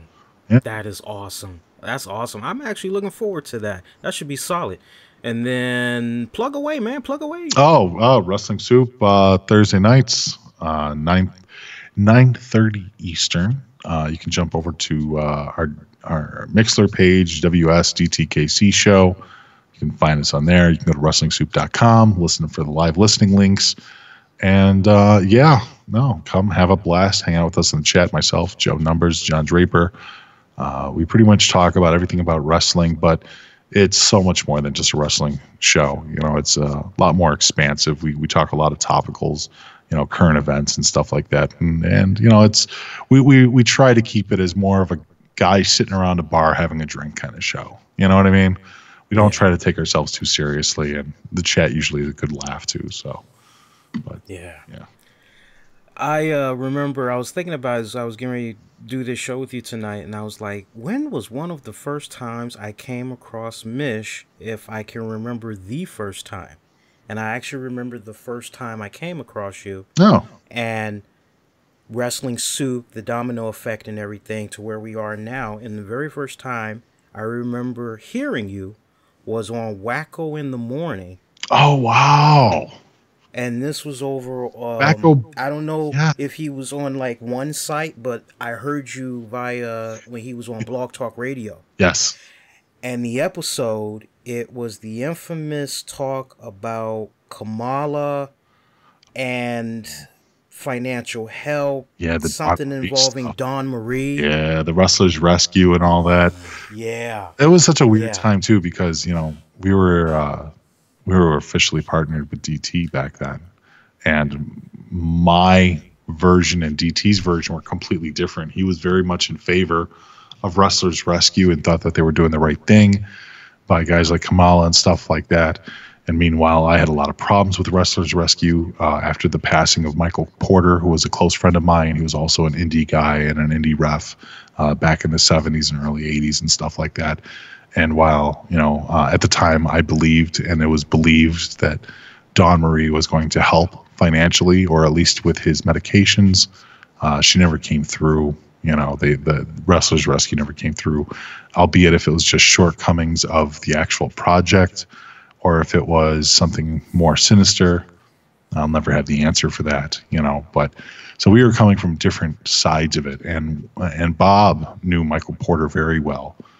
Bob actually did some shows with Michael Porter. I did a couple shows with Michael Porter towards the end, but I didn't have as much of a reach and as much of a distance with Michael Porter. But I love the guy very much. He's a very special man. He was a funny, very enlightened guy, very wise for his age. And hard issues took him from us, but it was, my gosh. And I remember going through and talking to so many different people and kind of championing it. This notice against Wrestlers Rescue. I remember trying to get a hold of guys like Dave Meltzer, who wouldn't give me the time of day at the time because Wrestling Soup was too small. I went through Brian Alvarez, once again, another guy who completely ignored me. But people like Bill Apter, on the other hand, completely listened to me and gave me ideas of what to do. So that was my start of my real love for Bill Apter.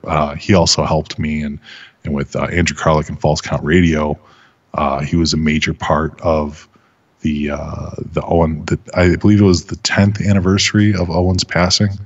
Mm-hmm. So we did that all together, and Bill Apter shared stories and stuff like that. Just a very wise, kind man. And there's rumors that Bill Apter might be going into the Hall of Fame this year.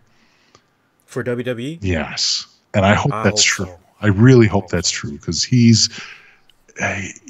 not necessarily, obviously he's not a wrestler, but he's been such a staple and such an important person in the wrestling world, from when he was writing magazines for PWI to his individual sites and to his individual interviews that he did for, name a company, because he worked for everyone. Yeah. But Bill Apter's been a staple of wrestling for so long that it would be nice if WWE extended the olive branch and truly gave him, recognition in the Hall of Fame. So my fingers are crossed for that one. Yeah. Wacko in the Morning. That's where I remember. Yep. And I remember Wacko. I'll never forget, there was one part you tried to mention how you and DT were talking about that subject. And I don't know if it was Don Tony or if there was another show you had referenced, because there was a couple you referenced. Sure. But I remember at one point Wacko said, "Oh no, we don't mention other shows," and I was like, "Huh?" Like whatever. Anyway, and I'm just getting back to it, and I just remember going, "Hey, this guy, I was like, this guy's pretty cool." I was like, I gotta see, and years later, yeah. Time flies. Yeah, it's been a while. You want to know how I first discovered Wacko Bob? How? I first discovered Wacko Bob because of Howard Stern. Howard Stern, and I still have the episode too. Howard Stern's people had made a prank call and had Howard prank call Wacko Bob. And I played it, and I made the connection because I was listening to all of that back then. I was really heavy into radio and stuff like that, and so I was doing more than that. And I'm like, wait a minute, that's fucking Bob. I know the guy on the other end of the line. They're making fun of Bob. They're calling Bob. And so somewhere in my archives, I have the episode of Howard Stern prank calling Wacko Bob. Dude. And that was when I first discovered Bob. Like I knew Bob beforehand, but I didn't know that Bob had a show. Like I met Bob beforehand. I guess I should clarify this. That's when I realized that Wacko Bob was connected to Howard Stern. That's what I should say. Right. That is hilarious. Yeah. That is hilarious. Whenever I get the wedding date down, man, I'd love for you and the missus to come, man. For sure. Totally down. All I know it's gonna be in Tennessee. I'm always down for Tennessee. Oh yeah. That's dry though, isn't it? Isn't the whole state dry? I don't know. I don't know. I'm just like whatever you want, honey. Whatever you want. I'm here for your enjoyment. Everybody's getting married. Everybody's getting married. Boxman got married on THT a little bit last year. I'm telling you, man, we're all getting married. We're all growing old. Yeah. Oh, don't remind me. My God, I just literally turned 39 in December, and I'm like, oh fuck, here comes the big 40. Got to get the minoxidil ready and get your black balloons. Those black and happy 40th birthday balloons with the little cemetery headstones on them. Get some Blue Chew.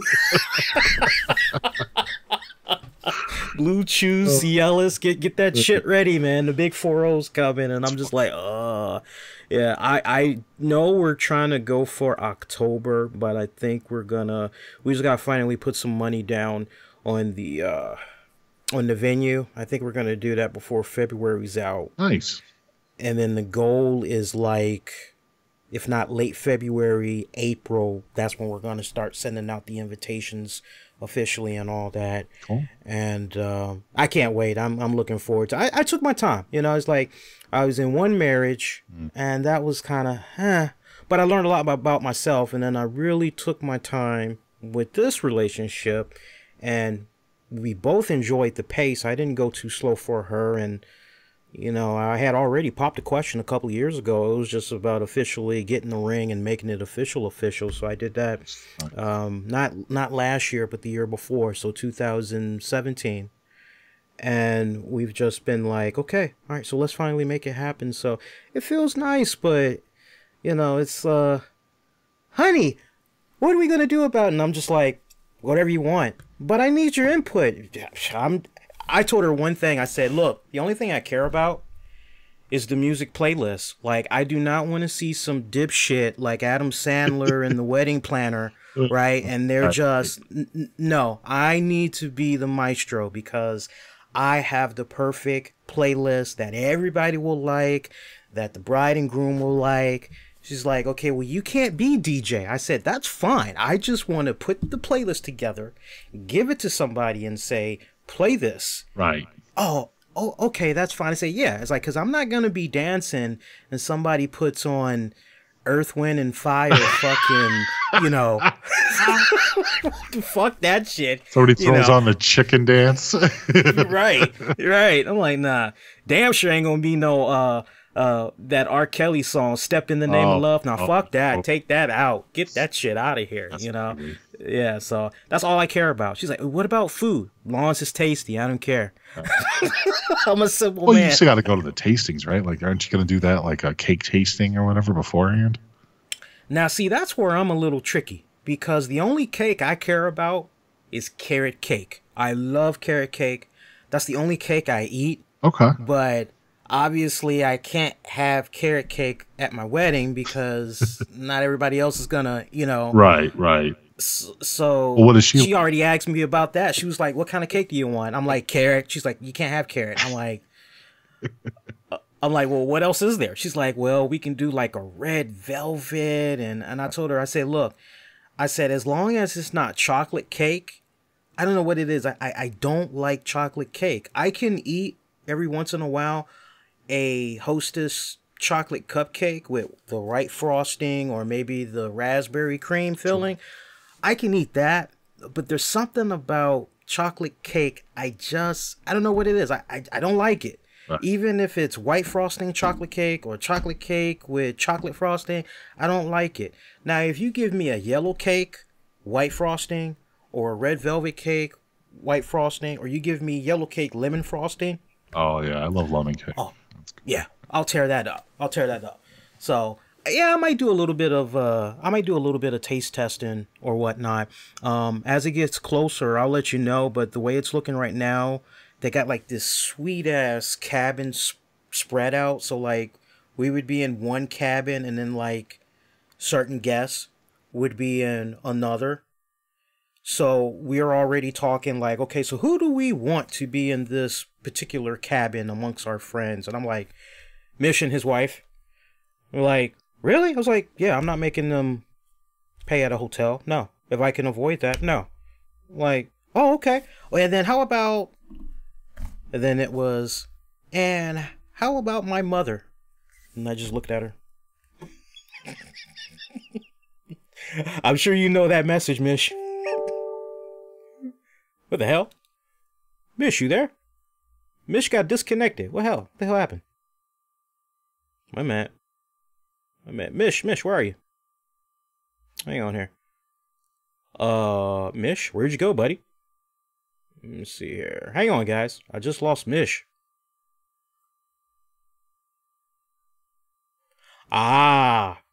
Mish just tried to share with me a screenshot. Apparently, the joint had said reconnecting. Well, that sucks. Let me see here. I'm connected. I'm good. Let me make sure. Damn, that joint sounded like somebody got shot. Oh, Jesus. I hate that Skype thing, man. I know, that's horrible. Sorry about that. I was like, no, but I was saying, we like picked up these nice little cabin spreads. Yeah. And so, because we're already talking like it's part of the wedding package ceremony and all that. So whenever we get the date down, we know that you and your woman, y'all are gonna be in one cabin. Basically, people we like we're gonna make accommodations. Yeah, because we already brought up the discussion. She said, "So what's gonna happen with my mother?" And I was like.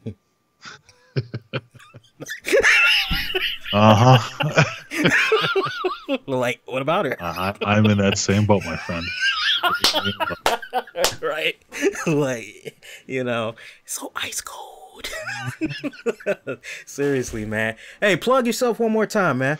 Well, if anybody's interested, you guys can check us out, WrestlingSoup.com, Thursday nights, 9:30 p.m. Eastern Standard Time. It's been an absolute pleasure tonight, man. I've had a good time. Yeah.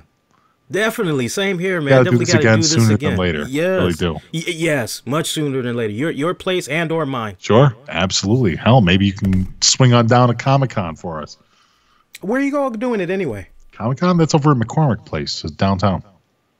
What was it? Was it St. Louis, Chicago? Chicago, yeah.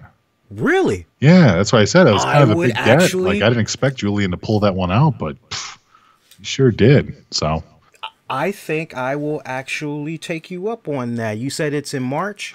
It is. Let me I think I can swing that. Let me pull up the date here again. It is. I want to say March 22nd to March 24th. Ours is on the 22nd at 6:15 to 7:15. March 22nd, and that looks like it's a Friday. Yes. Yeah, that's a Friday. Yeah. Yeah. Friday 6:15. Yeah, that's all right. That's a good time. Yeah. Okay, we'll work it out. I'll definitely show up. Oh yeah, we got time, dude. We got time. Yeah. Well, go out afterwards and get some Genos and have a couple of maybe some Goose Island. Little inside joke. I think Mish will catch this one. I know one thing. When I do come down there, when it comes to staying at a hotel, I will not stay at the hotel at Midtown. Yeah, I would avoid that. You know the story, right? Absolutely. I'd like to keep my butt untouched. Thanks. For those of you that don't know what we're talking about, it's all in the CM Punk road trip. This will tell you, I blazed that hotel up for at least 40 minutes. Nice. All right, brother. We'll get some rest, and I'll definitely talk with you later this week. Much love, everyone. Thank you again, Lee. All right, Mish. Night, man. See you. All right. Oh, man. Good buddy of mine, Anthony Missionary Thomas from Wrestling Soup. Do show him some love. Please, if you guys never checked out Wrestling Soup before, and there's those of you that's been checking out my show religiously for, my God, I know some of you guys go back a couple of years, whatnot. Definitely check them out. They are just very, very laid back. As laid back as me, even more laid back. Really awesome show. You will not be disappointed. I guarantee you listen to one episode, you're going to have them in your playlist. No doubt about that. All right, so I know that there was, like, in the show notes, something about NXT TakeOver and Royal Rumble picks. I think you guys got a really good deluxe edition as it is. What I will kindly do for you guys, I will gladly go on ahead and I will come on via YouTube and Facebook. I'll say this Thursday, and I'd be more than happy to give you guys like a 30-minute edition just talking about NXT and the Royal Rumble. I could preview it, give you guys some predictions. So we'll see how that works out.